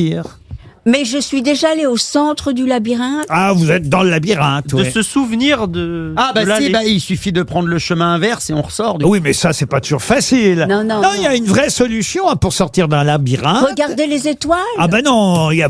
ici, il y a un plafond. Il y a parfois un plafond à un labyrinthe. On demande à Waze. C'est bien, Angoune, mais c'est une solution. On n'a pas toujours Waze avec soi. Ah, je sens que Monsieur Tendreux va gagner une montre RTL. Alors c'est que facile. C'est une question très facile. En écoutant quelque chose. C'est une méthode, vous voyez, tout simplement. D'ailleurs, on appelle ça la résolution du labyrinthe. C'est un problème... Est-ce qu'il faut tourner toujours à droite, par exemple? Alors, allez-y. Eh ben, systématiquement, dès qu'il y a un embranchement, on tourne à droite. Non, faut tourner à gauche. On tourne à gauche. À gauche. Non, mais... on tourne un coup à droite, un coup à gauche. Non, mais vous êtes tout près. Allez tout droit. Vous brûlez. Bah non, tout droit, vous allez vous cogner. Non, mais vous avez quasiment la réponse, mais vous ne me la donnez pas, parce que ce que vous venez de me dire ne correspond pas. Même un labyrinthe de fête foraine. Oui, même un labyrinthe de fête foraine. Envoyer son fils en premier, il se cogne. Ça, c'est vrai. Jusqu'à ce qu'on entende aïe. Ça marche. J'ai essayé. Non. Donc c'est pas tourner à droite. Ce n'est pas tourner à droite. Est-ce que c'est lié au fait de tourner? Ce n'est pas. Parfois on tourne, parfois pas. Justement, qu'est-ce qu'il faut faire pour savoir quand on tourne ou pas? Regardez si on a laissé des traces de pas. Non plus. Non. Eh bien, à l'intuition. Non, bah oui, ça évidemment. Alors là, Où il y a le plus de lumière. Vous n'êtes pas sorti de l'auberge alors. Où il y a le plus de lumière. Non plus. Où il y a le plus de bruit. Non, c'est plus mathématique et simple que ça, hein, franchement. C'est plus mathématique. Où il y a le plus d'espace. Non plus, non. Tu mesures le seuil. Et attention, parce que je sens que quand je vais donner la réponse, vous allez me dire ah mais on l'a dit, alors que je sais très bien que vous ne l'avez pas dit. Et c'est pas un coup à gauche, un coup à droite à chaque fois. Chaque embranchement, le premier on le prend à gauche, le deuxième on le prend à droite, et systématiquement non. C'est ce que tu fais toi. Je suis très content parce que j'ai trouvé cette question dans le magazine Ça m'intéresse. Il est très content qu'on trouve pas. Il y a vraiment un sadique. Ça m'intéresse pas. Le hors-série de Ça m'intéresse. et je dois dire que c'est une bonne question. Moi-même, je ne connaissais pas la réponse jusqu'à ce que je découvre ce savoir inutile dans Et ça vous a semblé logique quand vous avez découvert oui, cette c'est pas bête, information? oui, bien sûr. Vous l'avez essayé? Non, je l'ai pas essayé. Est-ce que C'est peut-être pas vrai. Parce que c'est, on n'a pas toujours un labyrinthe à portée de main. C'est vrai. Est-ce que si on va à droite ou à gauche, si par exemple à gauche il y a des traces de sang, on va à droite? Ah, pas mal. Ouais, c'est mauvais signe. Okay. Non, mais c'est plus Ah simple. non, je sais se dire qu'on finira toujours par y arriver. Un peu comme aux grosses têtes, en fait. C'est olfactif. Restez et attendre que ça passe. Il vous reste 30 secondes pour sortir de mon labyrinthe. C'est les odeurs, les odeurs. Ah bah non, pas les non, odeurs. faut pas péter dans un labyrinthe. Est-ce que c'est auditif? Non plus, non. C'est visuel? Non. C'est pas visuel? Visuel, non, pas C'est logique. spécialement. Il faut surtout pas se retourner. Est-ce que c'est toujours la même attitude qu'il faut adopter à chaque embranchement? Oui, ça c'est vrai. Il faut oui. courir. Ah non, non, On est non. trop intelligent pour trouver. Alors attends, à chaque embranchement, Moi, je dirais pas ça. c'est la même attitude. C'est-à-dire, bah alors. Vous êtes déjà allé à la fête foraine dans un labyrinthe? Oui, Monsieur j'adore. Petit. Tuileries, bien sûr. Ah, moi j'adore ça en plus. Ah, Ça- j'adore Ça ça. m'amuse beaucoup. D'ailleurs, même vous dire là, ça m'intéresse, il me gâche un peu mon plaisir parce que. Ah bah au- ne répondons pas à cette question alors. On va l'annuler directement. Bah non, Voilà. mais parce que c'est vrai, si on sait comment en sortir, ça pue de Mais charme. oui, Il y a mais des oui. plantes, des plantes. Non, des plantes, non, non, non, non. Bon, on va donner un chèque RTL à Maxence Tendreux qui habite dans l'Essonne. Est-ce que quelqu'un a la réponse dans le public?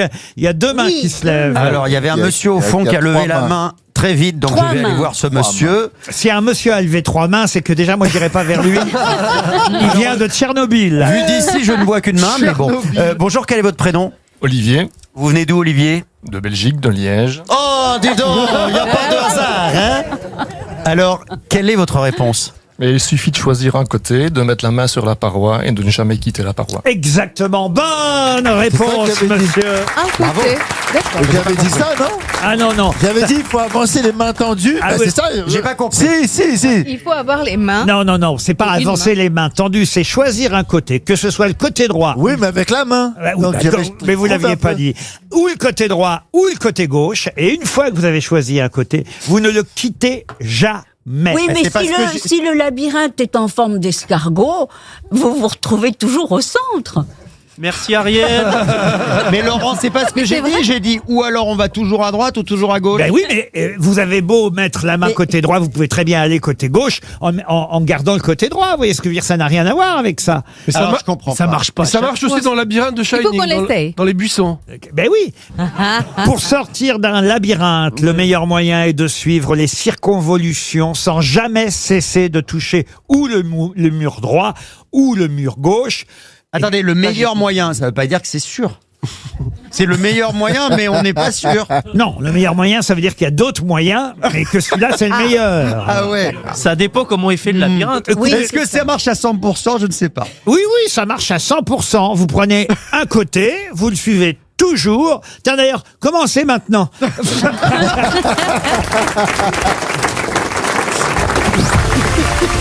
Les grosses têtes de Laurent Ruquier, c'est tous les jours de 15h30 à 18h sur RTL. Le livre du jour sur RTL. Le livre du jour s'appelle La Confession. C'est signé Roman Lafort. C'est publié chez Flammarion. On aura l'auteur dans un instant au téléphone et elle nous raconte l'histoire d'une jeune femme catholique, j'ai envie de dire traditionnaliste, même peut-être je pourrais le dire jusqu'à extrémiste. La preuve, c'est que elle va même jusqu'à travailler pour une association qui s'appelle Écoute Avortement, qui conseille aux jeunes femmes de ne pas avorter. Et pourquoi elle a besoin de se confesser? C'est parce que évidemment, elle va surprendre son monde, cette jeune femme catholique qui elle-même espère avoir un enfant. Et en tout cas, dans la première partie du livre, elle a bien du mal à tomber enceinte. Là, je vous ai fait le pitch, mais avant d'avoir l'auteur au téléphone, pouvez-vous me dire dans quel pays l'avortement a été pour la première fois légalisé? Quel est le premier pays à avoir légalisé l'avortement? C'est surprenant. C'est assez surprenant. L'Uruguay. Ah ouais. Et ce sera pour Cyril Cobé qui habite Chambray-les-Tours en Indre-et-Loire. Est-ce que c'est un, Uruguay c'est un pays très catholique? On sait que chez nous, en France, l'avortement vient de rentrer dans la Constitution, Oui. mais la France n'est pas le premier pays à avoir légalisé Est-ce que c'est l'avortement. pas le l'Uruguay. Danemark, le L'Uruguay, non. Danemark L'Afghanistan. L'Afghanistan, Est-ce non. que c'est un pays d'Europe? Alors, d'Europe, La La Arabie Russie? Saoudite. Non, la Russie. c'est l'Union soviétique. Bonne réponse de Christophe Beaugrand. En quelle année? En 1920, ça peut oui, paraître surprenant, mais c'est en Union soviétique que Alexandra Kollontai, qui était commissaire du peuple à l'assistance publique, a fait lever l'interdiction et la pénalisation de l'avortement dès 1920. Ils avaient Et confondu c'était pour tout le VG et monde. KGB. 3 lettres près. Vous le saviez, Roman Lafort, bonjour. Problème avec Bonjour. bébé. Vous le saviez? Non, je l'ignorais. Vous l'ignoriez? Bah oui, vous voyez, je cherchais évidemment une question sur l'avortement, même si ça n'est pas le seul sujet de votre livre, c'est un des sujets principaux, vous êtes d'accord? Bien sûr, c'est le moteur de l'histoire. Alors, je ne sais pas si vous m'avez entendu tenter de pitcher votre roman. Oui, c'était très bien. L'histoire d'Agnès qui voudrait bien avoir un enfant avec son mari Hugues, parce que voilà, c'est comme ça. J'ai presque envie de dire, elle est née comme ça et pour ça. D'ailleurs, elle est née, elle le dit elle-même, d'une faute. Ça démarre mal. Et là, on comprend mieux, si on lit cet extrait, on comprend mieux effectivement à quel point elle est catholique. Elle dit: je viens d'une faute. Personne ne me l'a dit, mais j'ai l'impression de l'avoir toujours su, de le voir écrit sur le front ridé de maman chaque fois que je lui parle sol à sol, de le voir peser sur les épaules étroites de papa chaque fois que je le regarde, s'agenouiller pour recevoir le corps du Christ. J'ai été conçu hors mariage par 2 étudiants inscrits à la même aumônerie de Versailles. Là, on a compris dans le monde dans lequel on est tout de suite. Ouais. Et cette jeune femme, donc, c'est normal, vouloir avoir un premier enfant, sauf qu'elle n'y arrive pas. Au point, et je vais essayer de pas trop en dévoiler, au point quand même de devenir très jalouse des autres femmes qui, elles, en ont. On peut dire ça comme ça. Tout à fait. C'est vraiment une question importante, celle de la jalousie qu'éprouve Agnès, et jalousie coupable, parce qu'elle devrait se réjouir de cette vie que le Seigneur disperse dans le ventre de toutes les autres femmes, sauf elle. Sauf qu'elle, elle le vit comme une injustice, d'autant que, comme vous le rappelez, elle a l'impression d'avoir tout bien fait, elle est arrivée chaste au mariage. Elle a vraiment essayé de réussir là où sa mère, selon elle, a échoué. Mais sa mère a été enceinte comme une matrioshka, comme je dis à un moment dans le livre. Et elle, cette joie de l'enfantement lui est refusée, pour l'instant. Et en plus, elle travaille au sein de cette association Écoute Avortement, voilà, où les femmes appellent pour savoir comment faire. Et elle tente de les convaincre de garder l'enfant, quelle que soit la façon dont cet enfant est arrivé. Alors, il y a pire, d'ailleurs, dans votre roman. C'est évidemment toute l'ironie de ce livre, qui n'est pas forcément très drôle, mais quand même qui peut l'être parfois, parce que si on est un peu cynique, c'est assez terrible. Avec son mari, ils voyagent et ils vont vivre au Sénégal. Et là, elle va rencontrer un homme dont finalement elle est plus amoureuse que de son propre mari. Ça, c'est un nouveau péché qui lui arrive, il faut bien dire, à votre héroïne Agnès. Et ce garçon, ce monsieur, qui s'appelle Pierre, si ma mémoire est bonne, eh bien, il a un singe, un petit singe. Et ce petit singe, c'est elle qui va, je vais pas raconter la suite parce que je trouve que il faut garder la surprise, mais ce petit singe, c'est elle qui va devoir en avoir la garde. Exactement. Elle va se retrouver à avoir la charge d'un petit être vivant qui finalement est le premier être vivant dont elle a la pleine charge. Elle va être bouleversée d'émotions et de responsabilités. Enfin, elle va vivre ce que peut... Évidemment, un enfant, c'est un singe, mais elle se retrouve quand même dans une espèce de figuration de ce que pourrait être la fonction maternelle, et c'est assez déchirant. Effectivement, je pense qu'il ne faut pas dévoiler ce qui se passe, mais oui, c'est un personnage important. Mais c'est vrai que c'est un peu ironique, cynique, cette idée que cette femme qui ne peut pas avoir d'enfant se voit finalement confier un petit singe, qui d'ailleurs a un prénom humain, il s'appelle Frédéric, je crois, c'est ça ? Oui, il s'appelle Frédéric, et oui, c'est cynique, et en même temps, il se trouve qu'en fait, j'ai vécu malheureusement une expérience similaire, j'ai écopé moi aussi d'un singe. Racontez. J'ai vécu quelques mois en Afrique, dans des circonstances très différentes de celles d'Agnès, mais j'étais aussi avec un homme, et notre couple battait de l'aile aussi, et on s'est retrouvés à récupérer un singe d'un ami à lui, et le singe... Bon, voilà, je pense que j'ai vécu. Comme quoi, on se sert vraiment de ses vies pour écrire. Et oui, vraiment. Je crois que c'est la partie la plus autobiographique du roman, qui par ailleurs est assez éloignée de moi, même si Agnès et moi aussi, d'une certaine façon. Parce que j'adorerais avoir un singe. Vous n'êtes pas d'une famille catholique traditionnaliste ? Non. Alors j'ai des grands-parents paternels qui sont décédés maintenant, mais qui m'ont beaucoup élevé et qui étaient très catholiques, mais peut-être pas, enfin certainement pas autant que milieu d'Agnès, mais j'ai quand même été scolarisée dans une partie de mon lycée, dans un lycée qui s'appelle la Maison d'éducation de la Légion d'honneur, qui est réservée aux jeunes filles, dans lesquelles on porte des uniformes, dans lesquelles on porte un uniforme. Il y a quand même ça. J'ai fréquenté, je l'ai connu, je l'ai frôlé, je l'ai côtoyé, et donc je le connais quand même, mais je n'en viens pas littéralement. C'est votre premier roman, Romane Lafort ? Non, c'est mon deuxième. Votre deuxième, ça s'appelle La Confession. C'est très réussi. Je ne veux pas trop raconter la deuxième partie du livre, parce que il faut laisser évidemment à nos auditeurs le soin de faire des découvertes, mais je crois que vous aurez compris déjà le thème principal de La Confession, signé Romane Lafort. C'est donc votre deuxième roman, et c'est publié chez Flammarion. C'était le livre du jour. Vous écoutez les grosses têtes sur RTL. RTL. Mais qui sont les grosses têtes ? Lucas a 20 ans et c'est lui qui va tenter de découvrir qui sont les grosses têtes aujourd'hui. Chacune de mes grosses têtes reçoit un nom qui fait l'actualité. Oh, je vois déjà des grimaces chez certaines ou chez certains. Bonjour Lucas. Bonjour les grosses têtes, bonjour Laurent. Bonjour Lucas. Le public vous encourage, vous avez bien compris. Cher Lucas, vous avez bien compris que pour pouvoir partir une semaine dans un club bel en bras, c'est génial, hein, une semaine avec 2-3 personnes de votre choix, valeur 2000 €, séjour d'une semaine dans un des plus beaux endroits de France, au cœur des plus belles destinations. Une semaine à la mer, à la montagne, à la campagne. Grâce à Bel en Bras, vous choisirez vous-même votre destination sur belenbras.fr. Faites quoi dans la vie, Lucas, à 20 ans? Je suis étudiant en histoire à La Rochelle. Étudiant à La Rochelle. Bon, alors écoutez, vous devez bien suivre l'actualité, j'imagine. Et en tout cas, vous allez interroger mes camarades grosses têtes pour savoir qui, pendant 4, 5 ou 6 minutes, dans le meilleur des cas, dans 3 minutes, qui sont mes grosses têtes. Mais évidemment, elles ne savent pas toujours qui elles sont, même si elles ont le nom devant les yeux. Par qui vous commencez? Par une valeur sûre, on va prendre Paul Alcarat. Paul Alcarat, qui êtes-vous? Eh bien, je suis un ancien Premier ministre de la France, au double prénom. J'ai bien blanchi du visage depuis. Édouard Philippe? Oui, ancien maire du voilà. Havre. Oh, il explique bien, Paul. Vous avez raison, hein. Vous avez commencé par une valeur sûre. Et encore faut-il que l'autre la connaisse. Ah, ben bien sûr. Le connaisse. Évidemment. Alors là, une valeur un peu moins sûre maintenant, Christophe Beaugrand.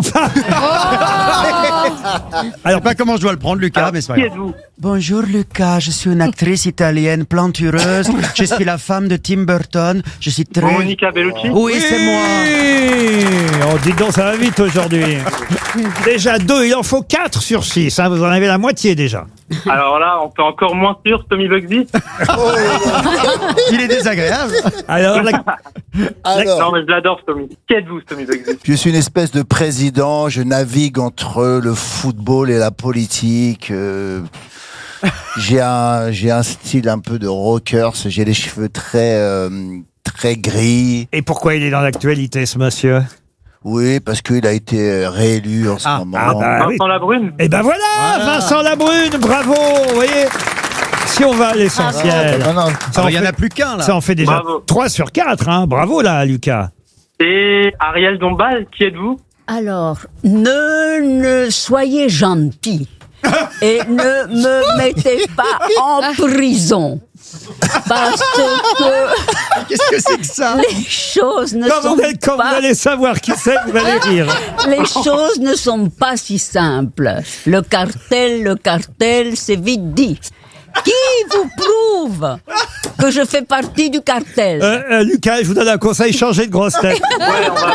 Je comprends rien. Angoune? Angoune, alors allons-y pour Angoune. Alors, je suis le metteur en scène du Starmania. Il y a la nouvelle version de Starmania. Et puis surtout, je suis le cerveau de ces fêtes qui viennent de passer en France, qui est le JO, pour la cérémonie de l'ouverture, de clôture de JO et puis de Paralympiques. C'est bien, elle explique bien. Thomas Joly. Et c'est Thomas Joly, c'est gagné.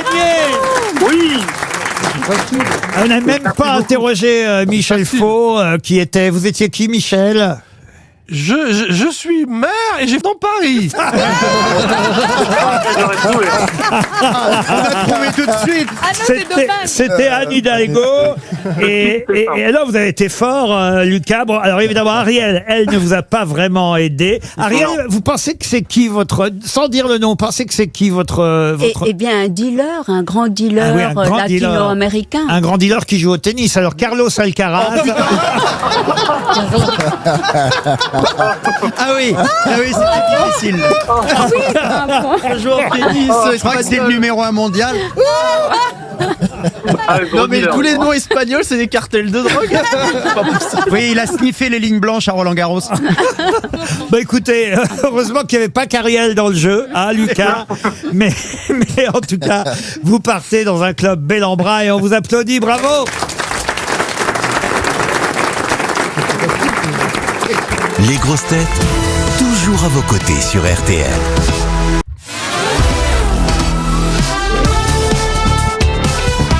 Les grosses têtes de Laurent Ruquier, c'est tous les jours de 15h30 à 18h sur RTL.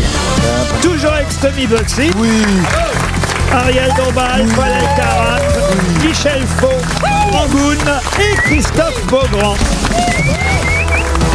Alors, monsieur Stomy Bugsy, vous m'avez dit tout à l'heure que vous aviez révisé les éphémérides, les anniversaires du jour. Allez, courage. Vous êtes donc prêt à répondre aux questions qui viennent.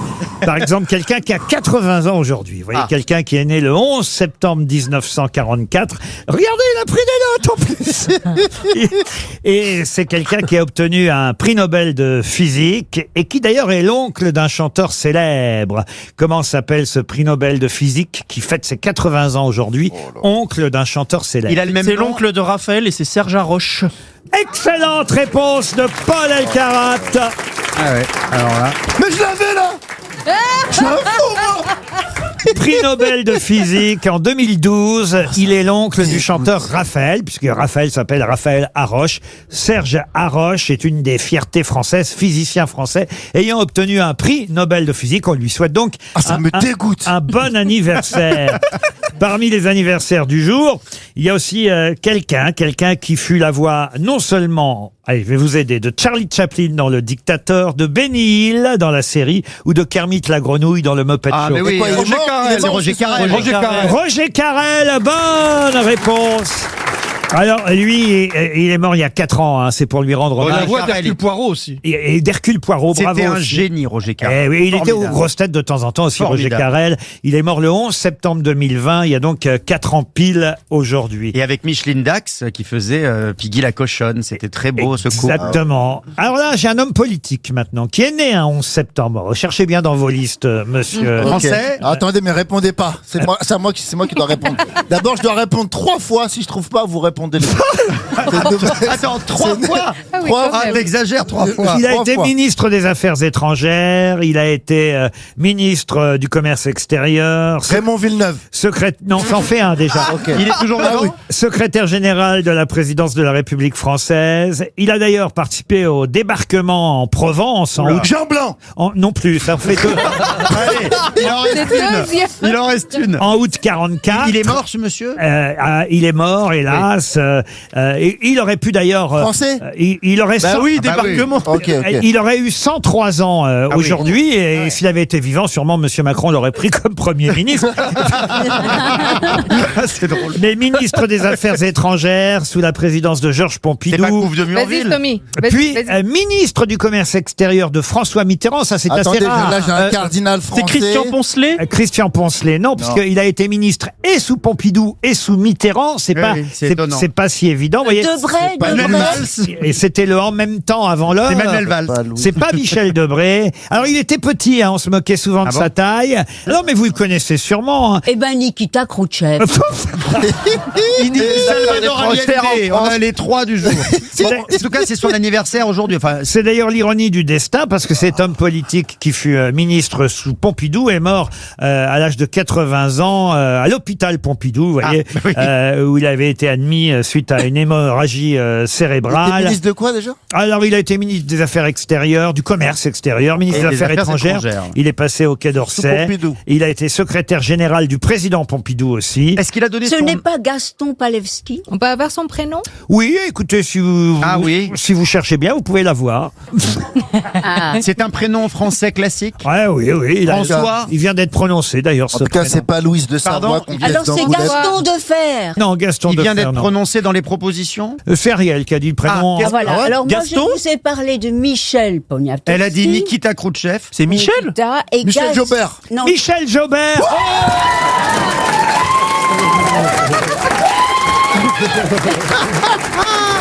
Bravo.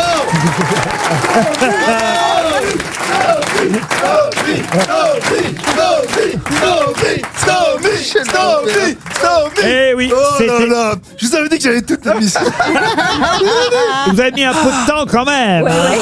Monsieur Gascon, qui habite en Lot-et-Garonne, espère un chèque RTL lui aussi. Et là, je vais vous parler d'une photographe, célèbre photographe, qui elle aussi était née. Elle est morte le 11 septembre. Elle est née il y a 110 ans, hein, en 1914, mais elle est morte le 11 septembre 2007. C'est Yvette Troipoux. Et Yvette Troipoux. Bien sûr. Yvette pas terrible comme nom. Yvette, c'est peut-être pas glamour. Non, enfin, écoutez, rendez-vous. Non, mais. Rendez-lui hommage à C'est cette... Josiane de Tic.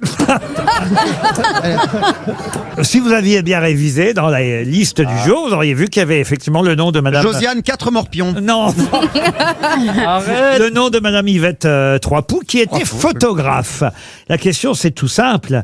C'est que elle était surnommée Yvette Troipoux, la photographe des... Des insectes Non, pas des Non, c'est vrai qu'elle s'est fait connaître grâce à ça. Elle était la photographe des... C'est une catégorie de personnes. Parmi ses spécialités, il y avait effectivement des portraits. Des prostituées. Des prostituées, non. Est-ce que c'est Et là, je prépare le chèque Est-ce que c'est RTL. ethnique? Non, ce n'est pas ethnique. Est-ce que c'est une catégorie socio-professionnelle? Professionnelle, oui, on Donc peut dire. des facteurs, par Des exemple. facteurs, non. Alors, non mais est-ce que c'est un travail? Est-ce que c'est un travail manuel qu'elle prenait en photo? Travail manuel, c'est pas ce qu'on dit dans ces cas-là. Des Non. secrétaires? Des dactylos? Des dactylos, non. Des acteurs X? Yvette Troipoux, qu'est-ce que vous avez dit? Des acteurs X? X, pas du tout, non. Est-ce que c'est Des acteurs tout court? Non plus, non. Est-ce que c'est artistique? Artistique, oui, c'est artistique. Des danseurs? Des danseurs, non. Ok, très bonne. Des Yvette Troipoux était la photographe des violonistes? Des violonistes, non. Est-ce que c'est des musical? danseuses du Moulin Rouge? Des danseuses du Moulin Rouge, non. Est-ce que c'est Des musical? clowns, des Des clowns amis, du cirque. Des clowns, non. Est-ce que c'est musical? Ce n'est pas musical. Est-ce que c'est pictural? Photographe des peintres, Ah non, des modèles de peintres qui se mettent tout nus? non plus. Des danseuses de French Cancan. Non plus. Ah, elle est photographe des photographes. Bonne réponse de Christophe Beaugrand.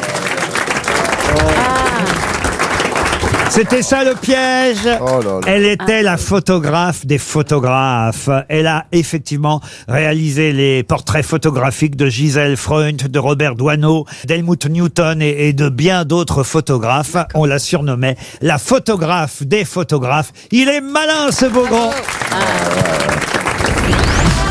Les grosses têtes sur RTL, c'est avec Laurent Ruquier.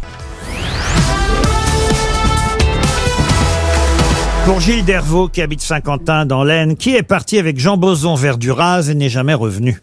Lui, il est revenu, Jean Boson vers Duraz, mais l'autre n'est pas revenu. Alain Colas? Alain Colas, non. Mais c'était au 21e siècle? On est au XXe siècle. Au XXe siècle, donc ils sont partis pour Tabarly? Et d'ailleurs, ils sont partis pour une expédition. Et un d'ailleurs, des deux ça n'est fait pas revenu. partie, si vous avez gardé vos listes, monsieur Stomy Bugsy, ça fait partie des gens disparus. Khrouchtchev. Mais non. Allende.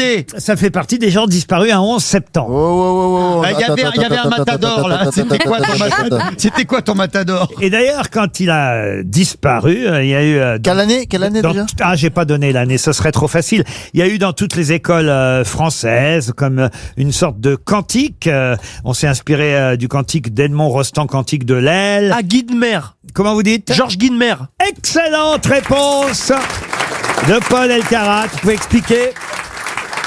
Georges Guidemer qui était avec son copilote, mais sauf que lui, il s'est écrasé avec son avion. C'était pas son copilote. Non, c'était pas le. Ils avaient chacun un avion. Oui, il était à côté, oui, pardon. Et lui, s'est pas fait être shooté par les Allemands, alors que l'autre, avec son escadrille des cigognes, est mort au combat. Exactement. C'est un grand aviateur. Bon, c'est bon, on a compris.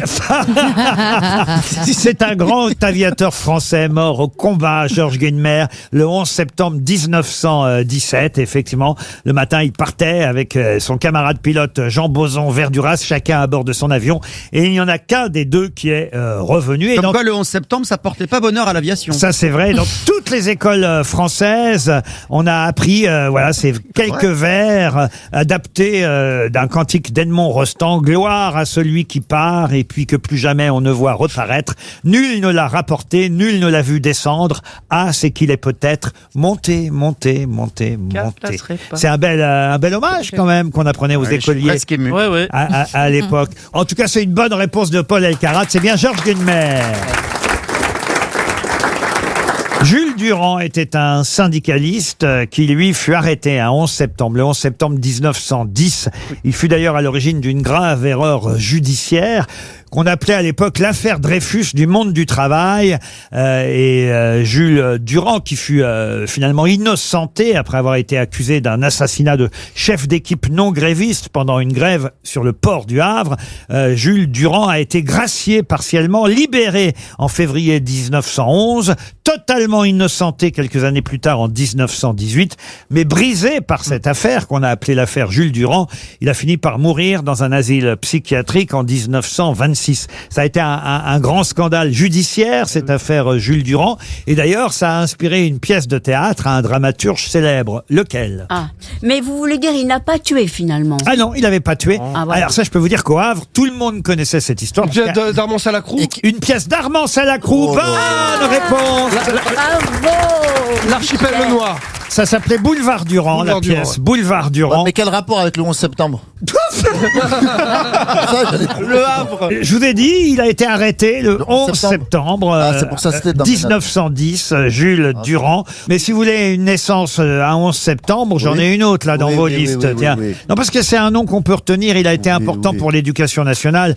C'est la rentrée scolaire. Et voilà quelqu'un qui fut... Charlemagne non, qui fut ministre de l'instruction publique. Charlemagne. Non. Français Oui, français. Jules Ferry. Non, pas Jules Ferry, mais pour le coup, il a effectivement œuvré pour Jules Ferry. Il a multiplié les bourses, il a créé la caisse des écoles pour venir en aide aux familles nécessiteuses. Jean Blanc ?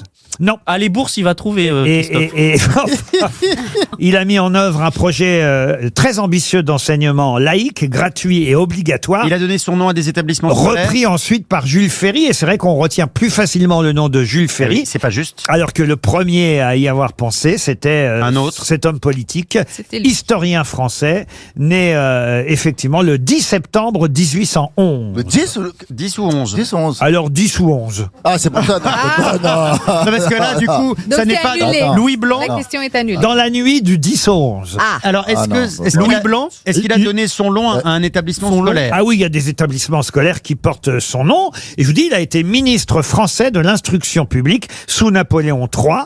Et c'est un nom qui revient assez régulièrement dans l'actualité dès qu'on parle de l'éducation nationale. 1811, il est né. Oui. Vous voulez sa mort, Elkarat?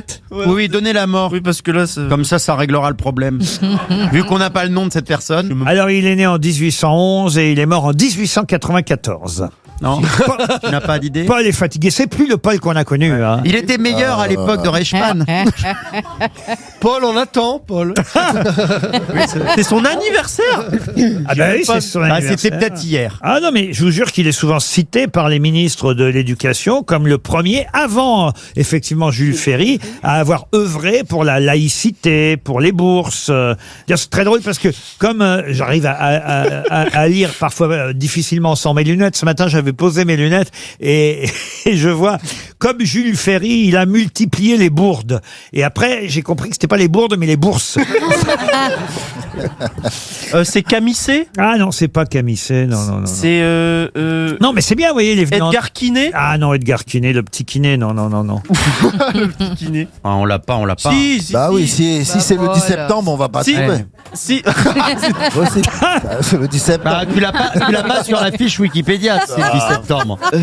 Ça marche pas. Mabille, il était dans quel établissement, Mabille? Bernard Mabille? Oui, il était dans l'établissement qui porte son nom, je crois. Ah bon, mais comment vous savez ça? Il l'a dit une fois, ça va me revenir. Ça alors? Ah ouais, alors là, le lycée de Bernard Mabille. Il passe par des chemins de mémoire. Ah ouais, alors là, j'avoue. Le lycée de Bernard Mabille. Oui, il était dans un institut comme ça. Pablo Neruda. On peut pas appeler Bernard Mabille pour vérifier. Non, Edgar Quinet, il était dans un établissement. Si je le trouve, grâce à ça, c'est un truc de malade. Ah, attends, je vais trouver.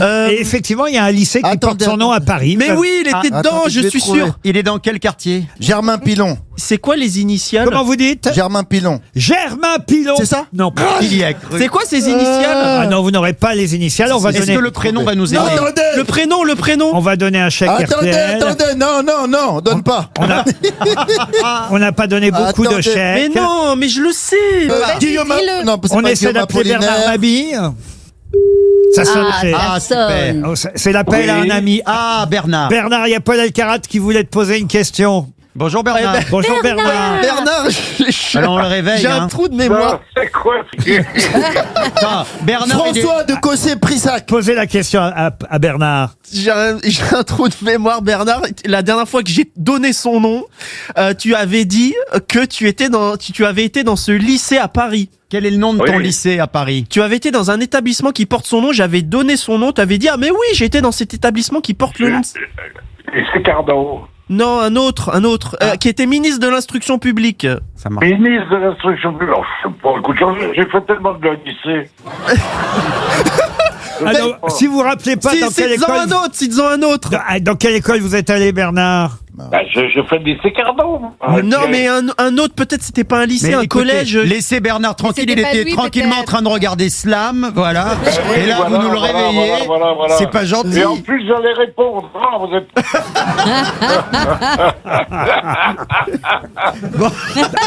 Mais Bernard, vous Allez, souvenez... bonne journée, les amis. Bon, allez, au revoir, c'est bon. Bon, j'ai gagné la mise ou pas? Mais c'est quoi son prénom? Attendez Bernard, attendez 30 secondes parce qu'on va vérifier si notre ami Paul Alcarat a bonne mémoire, enfin façon de parler, parce qu'on va vérifier si vraiment vous êtes allé dans une école qui porte ce nom. Et est-ce que quelqu'un dans le public a la réponse? Donc il s'agit de retrouver... Non, Il y a une main là-bas, mais de toute façon c'est fini. En tout cas, on donne déjà un chèque RTL, 300 €, plus peut-être quelqu'un ici. Allons-y. Bonjour madame, Albert quel est votre Jacquard. prénom? Manon. Bonjour Manon, et toute jeune Manon, quel est le lycée auquel vous pensez? Je pensais à Jean Zay. Ah non, c'est pas Jean Zay non, Non. plus. Les initiales, c'est C'était Victor Duruy. Ah, c'était mon lycée. Victor Duruy. C'était mon lycée, j'ai fait mon hippocagne à Victor Duruy. tu me confonds avec Bernard Mabille. Laurent Ruquier et les grosses têtes sont sur RTL. RTL, le téléphone du jour. Ah, le téléphone du jour va nous permettre de parler avec quelqu'un qui est à la tête de la plus ancienne de la capitale, la plus ancienne quoi, qui va d'ailleurs fermer ses portes. C'est la mauvaise nouvelle que nous annonçait le Parisien ce matin. Je sais ce que c'est la plus ancienne mercerie. Bonne réponse d'Ariel Dombal. Bravo. Bravo Ariel. Bonjour Anne-Christine Morin.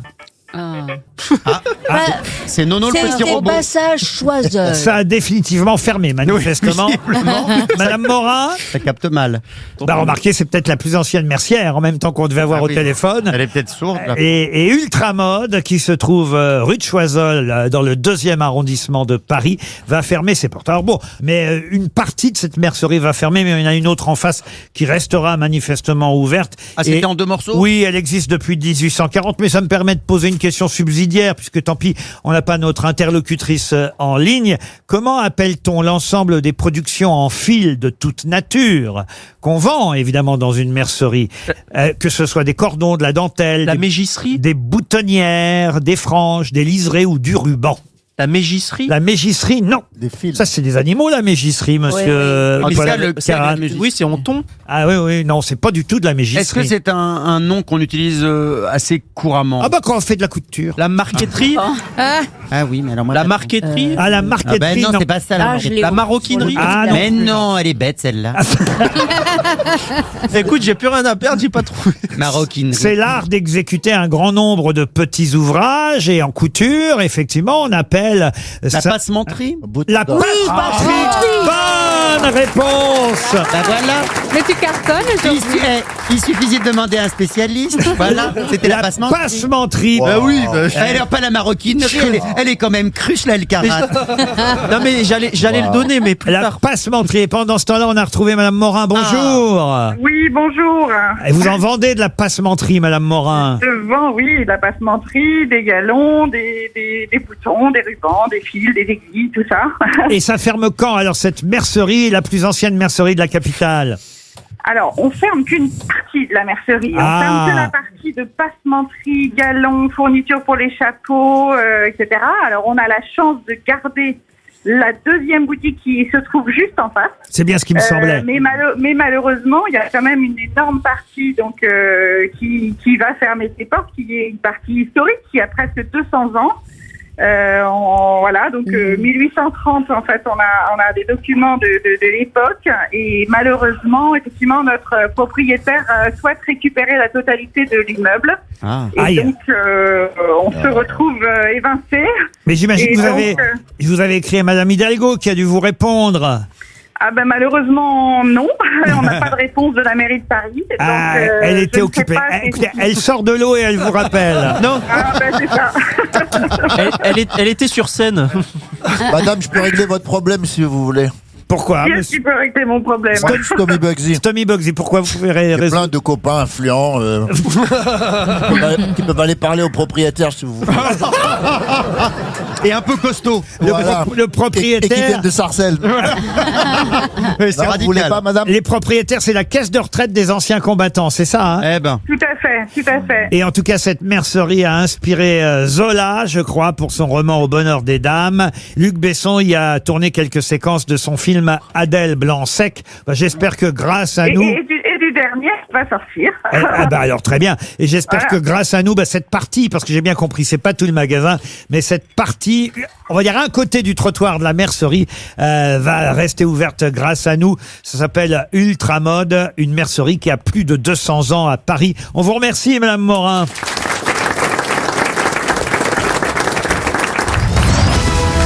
Ne bougez pas. Les grosses têtes reviennent tout de suite. Une question pour Cyril Leblanc qui habite Paris 19e. Quelle célèbre maison imaginée en 1597 n'est qu'une adresse à partir de 1905? 36 quai des Orfèvres. 36 quai des Orfèvres, non. Alors, excusez-moi, c'est devenu une adresse célèbre, en fait, c'est ça que vous voulez dire? Alors, je vous Ou le bâtiment existait mais n'avait pas d'adresse? C'est plus compliqué que ça. La maison a été imaginée en 1597, mais elle n'avait pas d'adresse. On a trouvé une adresse qu'en 1905. C'est-à-dire qu'avant, il n'y avait pas de siège pour cette maison ou l'endroit n'avait pas d'adresse? C'est à moi de donner les réponses ici. Répondez un peu quand même, sinon ça va être difficile. Vous prenez votre main, vous touchez le mur droit. 101 rue du Faubourg Saint-Honoré. Non. Bon alors attendez, c'est une adresse qui est célèbre. C'est une maison qui a été imaginée en 1597 Par qui et qui n'a eu qu'une adresse en 1905. Alors attendez, imaginez, c'est-à-dire que c'est une fiction. Exact. Voilà. Et pourtant, on a quand même trouvé une adresse à cette maison. C'est le château de la Belle au Bois dormant. En 1905. Le château de la Belle au Bois dormant, non. Est-ce que c'est un conte pour enfants? Un conte pour enfants, non. Rien que la question, t'as envie de te suicider. Alors, la réponse. Pas du tout, je suis sûr. Tel que je vous connais, monsieur Stomy Bugsy, vous qui avez eu des amoureuses tout au long de votre vie, je suis certain. Ah, c'est le balcon à Vérone. C'est-à-dire? Le balcon de Roméo et Juliette à Vérone. Alors, précisément... La maison de Vérone. Alors oui, donc la maison... Donc Shakespeare. La maison des Capulets. Capulets. La maison de Juliette, la maison des Capulets. Ah oui. Eh oui, inventé par Shakespeare, évidemment, la maison de Juliette avec son célèbre... Parce que moi, je suis un Montaigu, je pouvais pas trouver. Oui, alors Shakespeare, c'est bien beau, mais quand même, il y a aimer, c'est ce qu'il y a de plus beau. Aimer, c'est voler si haut, et toucher les ailes des oiseaux. Aimer, c'est ce qu'il y a de plus beau. Et alors, elle se trouve dans quelle ville, la maison de Juliette? À Vérone. À Vérone. Vous êtes à Vérone, la belle Vérone, la ville où tout le monde se déteste. La petite Vérone, oui, pour vous surtout. Moi, je connais mieux la comédie musicale que Shakespeare. Oui, on a bien compris. La petite Vérone. Mais en tout cas, c'est vrai que la maison de Juliette à Vérone est une maison qui n'est pas vraiment la maison. On n'en sait rien, évidemment. C'est-à-dire, c'est amusant. Moi, je suis allé à Vérone cet été pour la première fois. Donc, évidemment, la première chose qu'on fait, c'est chercher la maison de Juliette. C'est beau, Vérone. Et puis après, c'est touristique. Mais le balcon, c'est tout petit, non? Il est tout petit. Alors, c'est ça qui est fou. Il y a un monde fou pour voir un balcon qui n'est pas le balcon, puisque de toute façon, la maison n'existe pas, vu que ça n'était que dans la tête de Shakespeare. Donc, ils ont désigné ce balcon en disant c'est celui-là, pour faire venir des touristes. Voilà pourquoi. Et comme un coup, vous y êtes allé. C'est ça. Mais oui. C'est ça qui est débile. On est tous là à regarder un balcon de la maison de Juliette, alors que ça n'a jamais été la maison de Juliette, puisque Shakespeare a inventé. Il a jamais foutu les pieds à Vérone, Shakespeare. Non, j'imagine. Ah ben on ne sait pas. Ah, moi je vous le dis, il a jamais foutu les pieds. Moi vivant. Moi vivant. Il a jamais foutu les pieds à Vérone. C'est peut-être même pas lui qui a écrit. Ah, en plus. Alors, Mais toujours est-il qu'après, alors évidemment, qu'est-ce qu'on a fait du côté de Vérone? C'est pour le tourisme qu'on fait ça. On s'est dit, bah tiens, on va chercher une maison. Alors via Capello, vous voyez. Maître Capello? Non, au 23 via Capello, on a trouvé une maison. Mieux que ça. On a construit un balcon parce qu'il n'y avait pas de balcon sur la maison. Ils ont pété un mur pour faire un balcon. Ah oui, il n'y avait pas de balcon. Ils ont construit un balcon pour que les touristes puissent monter sur le balcon. Non, c'est assez gracieux. Mais à propos de... Attendez, qu'est-ce qui est assez gracieux? Non, mais à propos de constructeurs... Oui. Qui a construit le labyrinthe? C'est Icare. Non, c'est Dédale. Dédale. Icare. Dédale. Mais pourquoi elle parle de labyrinthe? D'ailleurs, un Dédale, oui, c'est un c'est labyrinthe. ça. Il y a 1 heure. Non, Dédale, le père d'Icare. En plus, tu divagues. Dédale, le père Tu d'Icare. divagues pour dire n'importe quoi. Non, en plus. parce que si, Dédale, c'est le père d'Icare. Laurent, mais on s'en pose pas la question. pourquoi ils s'énervent tous les deux là? Pour une question qui était il y a 1 heure.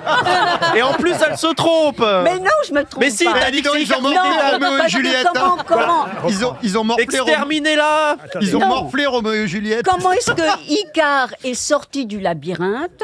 Mais pourquoi elle parle Eh bien, mais parce qu'il y avait une manière de sortir du labyrinthe. Oui, C'était en mettant la main en sur le mur. s'envolant. Mais là, on parle de... Laissez Ariel parler, on est à la radio, ils aiment bien entendre la voix Mais d'Ariel. non, mais- Vas-y, Ariel. Non, mais écoutez, Vous êtes sûr de ça? Oui, oui. En tout cas, retrouvez vos manuels de mythologie grecque et vous verrez que... Mais là, Ariel, Comment on parle est-ce de que- Roméo et Juliette. Je sais, mais tout à l'heure, on parlait du labyrinthe. mais c'était il y a 1 heure. T'es en train de dire que c'est Icare qui a fait. Mais tout à l'heure, c'était tout à l'heure. Là, on est... Non, mais vous inquiétez pas, vers 18h30, elle parlera de Roméo et Juliette. Je me demande si je vais pas partir en bicyclette au Kilimandjaro. Une dernière question culturelle. C'est un nom qu'il faut trouver. Comment s'appelait la première voiture à avoir franchi le cap des 100 km/h? La Triomphe. Non, c'est la Une voiture- la jamais contente. La jamais contente. Oh là là. Bonne réponse de Paul Alcarat. Alors là. Mais attends, Paul, tu fais quoi dans Mais la c'est quoi vie cette ton voiture truc? C'est jamais contente de Camille Genazzi, Exactement. qui est mort dans un accident de voiture d'ailleurs. C'était le nom de la voiture. Une voiture électrique, hein, d'ailleurs, à l'époque. Elle ressemble à un gros obus. Oui, en forme de torpille sur Oui. roue. Et ça le fait marrer, là. 1899. Une la sorte de première fois qu'elle a suppositoire, en fait. Oui, c'est ça, un suppositoire sur roue. Oui. Et effectivement, c'est en C'est bizarre. 1899 que cette voiture a dépassé, personne n'avait dépassé les 100 km/h jusque-là. Ah ouais. Et Il son- faut puis Anne plus Hidalgo qu'elle- est il ne faut- arrivée. Oui, il faut plus qu'elle aille sur le périphérique. ça, c'est bien, Ariel, parce que vous voyez, là, vous êtes dans la question, là, vous voyez. Oui, c'est étonnant d'ailleurs. Et c'est le Belge Camille Genazzi Oh oui, jamais contente. Hein. J'ai appuyé sur la pédale. qui a rebaptisé effectivement cette voiture la jamais contente. Bravo, Paul. RTL, l'invité du jour. L'invité du jour, c'est celle qui partage la scène avec Michel Faux au théâtre Marigny pour 40 dates exceptionnelles dans une pièce d'André Roussin qui s'appelle Lorsque l'enfant paraît. Hélas, elle ne paraîtra pas parce qu'elle est bloquée dans les embouteillages. Mais je vous demande quand même d'applaudir Catherine Fro qu'on a au téléphone. Bonjour Catherine Fro. Bonjour. Alors, c'est toujours les embouteillages dans Paris alors Catherine? Bah écoutez, là, il y a des ponts qui sont encore fermés à cause des JO et tout ça. Alors les Et, JO, alors faut pas et nous j'avoue, raconter n'importe quoi. Les JO, c'est fini, Catherine. Hein. Bah oui, mais pas les ponts fermés, en tout cas. Ah, Et si, donc, si vous voyez la tristesse de votre camarade de jeu, Michel Faux, qui pensait vous retrouver, hein, Michel. Mais tu vas pas être de mauvaise humeur alors à la répétition, j'espère. oui, mais bon, ça va, je vais pas trop te manquer. Dans 1 heure, on se retrouve. Ouais, hein. d'accord. Ben, il faut dire quand même que vous jouez cette pièce ensemble depuis plus de 300 représentations. Vous l'avez jouée au théâtre de la Michaudière, puis vous êtes parti en tournée et vous revenez à Paris pour la jouer 40 fois encore au théâtre Marigny, tellement ça a été un triomphe, mis en scène par Michel Faux. Formidable. Une lui-même. merveille. Ah ouais. Ah bah oui, alors formidable. D'ailleurs, c'est marrant parce que tout à l'heure, on avait un livre qui s'appelait La Confession et ce livre parlait de l'avortement et on est là aussi dans le sujet au fond avec cette pièce puisque vous jouez un ministre, secrétaire d'État, Michel Oui, Faux. c'est un ministre après la guerre qui fait voter une loi contre l'avortement. Et il rentre chez lui et sa femme lui annonce qu'elle est enceinte et il lui dit tu vas avorter. Voilà. Et c'est drôle. Mais c'est drôle, oui, ça n'a pas l'air comme ça, mais c'est très drôle. C'est super C'est sur la langue de bois. Très drôle. Et il n'y a pas que la femme qui est enceinte, n'est-ce pas? Tout le monde est enceinte. N'est-ce pas, Catherine Fro? Oui, voilà, toutes les femmes de la pièce sont enceintes. Absolument. Non, c'est génial. C'est très drôle. Moi, je l'avais c'est vu très drôle. effectivement à la Michaudière. C'est une pièce d'André Roussin qu'il faut courir voir au Théâtre Marigny. Si vous n'avez pas vu déjà voir Michel Faux et Catherine Fro réunis dans une même pièce, ça vaut le coup, croyez-moi. Ça avait déjà été le cas dans Fleur de Cactus. C'est la deuxième fois ensemble, Michel? Oui, et puis au cinéma aussi on avait joué. Ah bah oui, dans Marguerite, évidemment, on va y venir. Ne raccrochez pas, Catherine Fro, parce que l'ex-premier ministre, mais quand on l'est à vie, paraît-il, l'ex-premier ministre Gabriel Attal veut vous parler, Catherine Fro. Bonsoir. Ah bon, bonsoir. Moi, je vais pas aller voir tout de suite lorsque l'enfant paraît. Je me suis pas encore remis de lorsque l'enfant disparaît, la pièce dans laquelle j'étais il y a encore quelques jours. C'est drôle. Merci, monsieur le Premier ministre. Vous connaissez Stéphane de Groot, Catherine Fro? Il est là aussi, Stéphane de Groot. Bonjour. Oui, bonsoir. Faux Bonjour. et Fro, et le moins que l'on puisse dire, c'est l'un des deux ne manque pas d'air. Il n'y a qu'au théâtre qu'on aime quand ça sonne faux, surtout quand c'est pour démêler le vrai du faux. Et si on a peur de la dame à la faux, c'est toujours un plaisir de retrouver l'homme à l'afro. Bonsoir. Merci, Stéphane de Groot. Albert Dupontel, voilà quelqu'un que vous connaissez bien, Catherine. Oui. Catherine, on s'est aimé dans Odette Tout le Monde. Et t'as joué ma mère dans le villa. Toi et moi, c'est Oedipia. C'est pas grave si tu me trompes avec Michel Faux, car pour moi, c'est comme un frère que j'aime d'amour. Et là, on réalise que la grande famille du cinéma, c'est quand même un peu une famille du Nord-Pas-de-Calais, quoi. Allez. Vincent Cassel est parmi nous aussi. Bonjour, Vincent. Ouais, salut, c'est moi, ouais. Qu'est-ce qu'il y a, Laurent? C'est encore moi que tu regardes comme ça, là? Baisse les yeux, ok? D'accord, je baisse les yeux, oui. Bon, Catherine, j'imagine que c'est pas toi qui as volé les Césars chez Benoît Magimel. Vu que t'en as déjà 2, ok? Ouais, j'en ai déjà assez, ça va. Voilà, en plus, elle se la raconte. Bon, moi, Catherine, j'en ai un de César, donc c'est pas moi non plus. Du coup, Stomy Bugsy et Ariel Dombal, j'espère que vous avez un bon alibi. C'était pour quel film que vous avez eu des Césars, Catherine? Vous pouvez nous le rappeler? C'était pour Un air de famille et Marguerite. Et des Molières? Combien de Molières? 2, pareil. Pareil. Ah, donc, ouais, vous Ça avez... prend de la place, Ah, quand oui, même. vous avez de quoi mettre sur la cheminée, au moins, vous, Catherine. L'acteur Voilà. Fabrice Lucchini est là aussi. Alors ça y est, tu es redevenue une femme. Non, parce que dans Un homme heureux, l'excellent film de Tristan Seguela, quand je t'ai laissé, tu étais encore un homme. Sinon, j'espère que ça va. Il y a combien de fauteuils à Marigny? C'est pour que je puisse diviser la recette par le nombre de fauteuils pour savoir si ça vaut le coup que je me remette à jouer avec d'autres au théâtre. François Cluzet est là aussi. Vous pouvez applaudir Marc-Antoine Lebré. C'est vrai d'ailleurs, Catherine Fro, Elsa, c'est le seul film dans lequel vous ayez tourné avec François Cluzet? Oui, mais quand on était très jeunes, on a fait partie d'une troupe ensemble. Vous serez en tout cas à l'affiche d'un film le 16 octobre prochain, Catherine. Oui. Un film qui s'appelle Miséricorde, réalisé par Alain Guiraudy, qui, si ma mémoire est bonne, est le réalisateur de L'Inconnu du lac. Hein, c'est bien ça?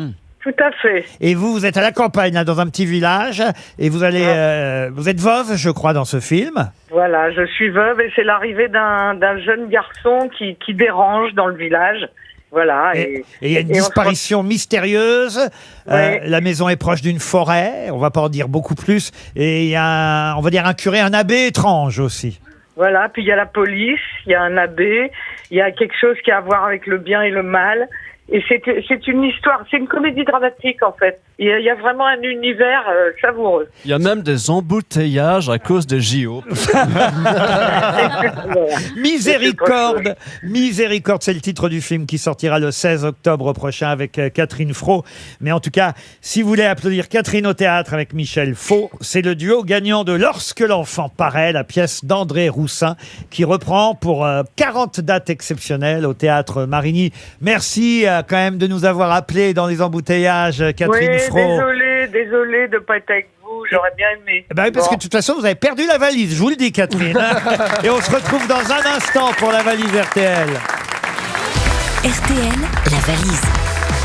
Puisque votre partenaire n'est pas là, c'est vous qui allez faire la valise RTL, Michel. Bah, pourquoi vous Non, il n'a pas envie. Pourquoi vous n'avez pas envie? Mais je sais pas comment on fait. Ah bah, Ariel, expliquez-lui. Alors, il faut appeler un inconnu qui a envoyé son nom comme ça parmi... Pas du tout. Alors, alors pas du Mais tout. il va pas savoir qui je suis, il va pas savoir qui je Mais suis. si, oh, Mais non, si. alors, oh, regardez-le, comme il fait son modèle. Non, mais ça Laurent. fait très plaisir de Et recevoir la s'il valise. faisait Cassel qui fait style ses invités mystère. Non, mais Michel, c'est tout simple. Non, mais Stomy. Ouais, alors Stomy voulait bien faire la valise, Michel, il veut pas la faire. Oui.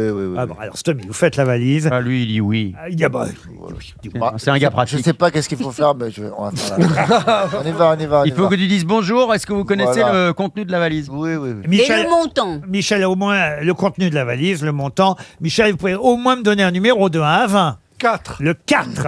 Voilà, alors on va appeler Jérôme. Jérôme Bill, qui est à Mulhouse. Monsieur Bill est dans le Haut-Rhin. Jérôme Bill, vous retenez son nom, Stomy, puisque Bill. c'est vous qui faites la valise. Oui. Et vous lui demandez le contenu de la valise RTL.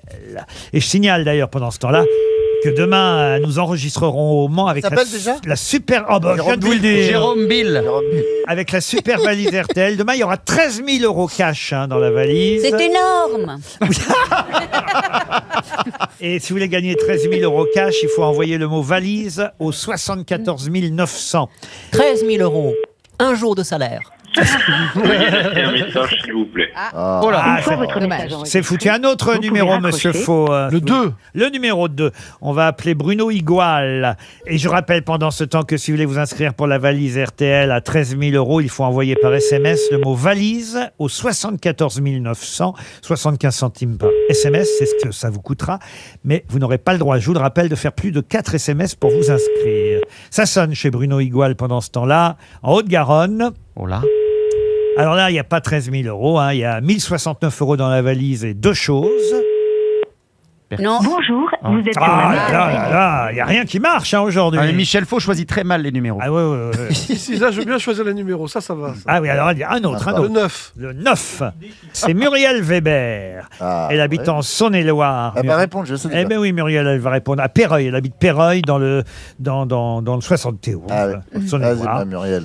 Je vous rappelle qu'on sera au Mans demain au Palais des Congrès et de la Culture du Mans à 19h pour l'enregistrement des grosses têtes. Et c'est là qu'on fera gagner la super valise RTL. Tout RTL se déplace au Mans vendredi 13. Nous, on y est la veille parce qu'on fait jamais tout comme... Vous avez dit qu'elle allait répondre. Numéro 7.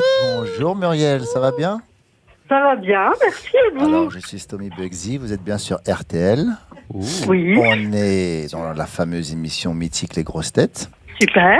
Voilà, je suis avec Laurent Ruquier et toute la bande des Grosses Têtes. Cette voix de chaud là. Ça c'est mon autre voix. Vous ne connaissez pas cette voix-là. C'est une voix de Non, mais répondeur. c'est sexy, hein. Ah ouais. C'est une voix de soirée. Là, on Alors. va avoir une érection quand même. Vous savez pourquoi on vous appelle? Oui, pour la valise RTL. Eh ben voilà, alors est-ce que vous avez le contenu de la valise, Muriel? J'ai le contenu d'hier. J'espère que vous avez rien rajouté. Voyons voir. Alors, il y a 1 069 €. Oui. Un séjour festival des jardins de Chaumont-sur-Loire. Oui. Pension complète avec moi toujours. Voilà. Et Et c'est tout ce que j'aurais. Aïe. Oh non. Vous connaissez Florian Gazan? Oui. Il a rajouté quoi? Un almanach? Ah non, il n'a pas rajouté un almanach. Oh non. Son livre? Ah non, son livre. Oh, non la plus. pauvre Muriel. Dans RTL Petit Matin. C'est toujours comme ça. C'est une valise RTL, elle a été gagnée. Donc forcément, dès qu'il y a une nouvelle valise, il y a quelqu'un qui s'en mêle sur l'antenne. C'est encore de la faute de Gazan. Et vous connaissez Florian Gazan, il était 6h25. Quand ce matin. Mais c'est tôt aussi. Je peux juste vous aider en vous disant que c'est un nouvel album qu'il a glissé dans la valise RTL. Bon, alors... Un album qui sort demain, si vous êtes au courant de l'actualité. Indochine? Non, Indochine, non. Mince. Un album qui sort vendredi 13, pour être précis. Et il l'a glissé dans la valise, dédicacé par le chanteur lui-même. C'était l'album de Thomas Dutronc qui était dans la valise RTL. J'aurais pas trouvé. Il n'est jamais trop tard, c'est le titre de l'album là, si, là. de Thomas Dutronc. Je suis désolé, Muriel. Oui, c'est vrai. On va vous je en... suis Ah mais écoutez, on va vous envoyer une belle montre RTL, Muriel. Ah bah c'est gentil, merci. Ah bah oui. On l'a déprimé, la peau. Ah bah oui, je comprends que vous soyez toute triste. On peut lui offrir quoi d'autre? Ah bah je sais pas. Peut-être d'aller voir le spectacle, la pièce de Michel Faux. Vous êtes où déjà, Muriel? Ah, moi je suis en Saône-et-Loire, à côté du Creusot. Eh oui, c'est ça. Hein, ouais. Ah bah oui. L'almanach des grosses têtes signé. Ouais. Et je vais rajouter dans la valise, pour ceux que nous appellerons prochainement, un lot de 4 bagages de la marque Vickel. Vickel, c'est une nouvelle gamme de maroquinerie pour professionnels, chic et décontracté, baptisé Saint-Martin. Pensez dans les moindres détails, chaque produit Vickel garantit une excellente qualité et offre de nombreux rangements pour allier confort et praticité pour un usage professionnel. 4 bagages, une sacoche, un sac à dos, une housse PC et un portfolio Vickel. 4 bagages Vickel dans la valise RTL. À demain, 15h30. Pour d'autres grosses têtes. Et dans un instant, vous retrouverez Marc-Antoine Lebré, évidemment, chez Agnès Bonfillon et Yves Calvi dans RTL Soir. À demain.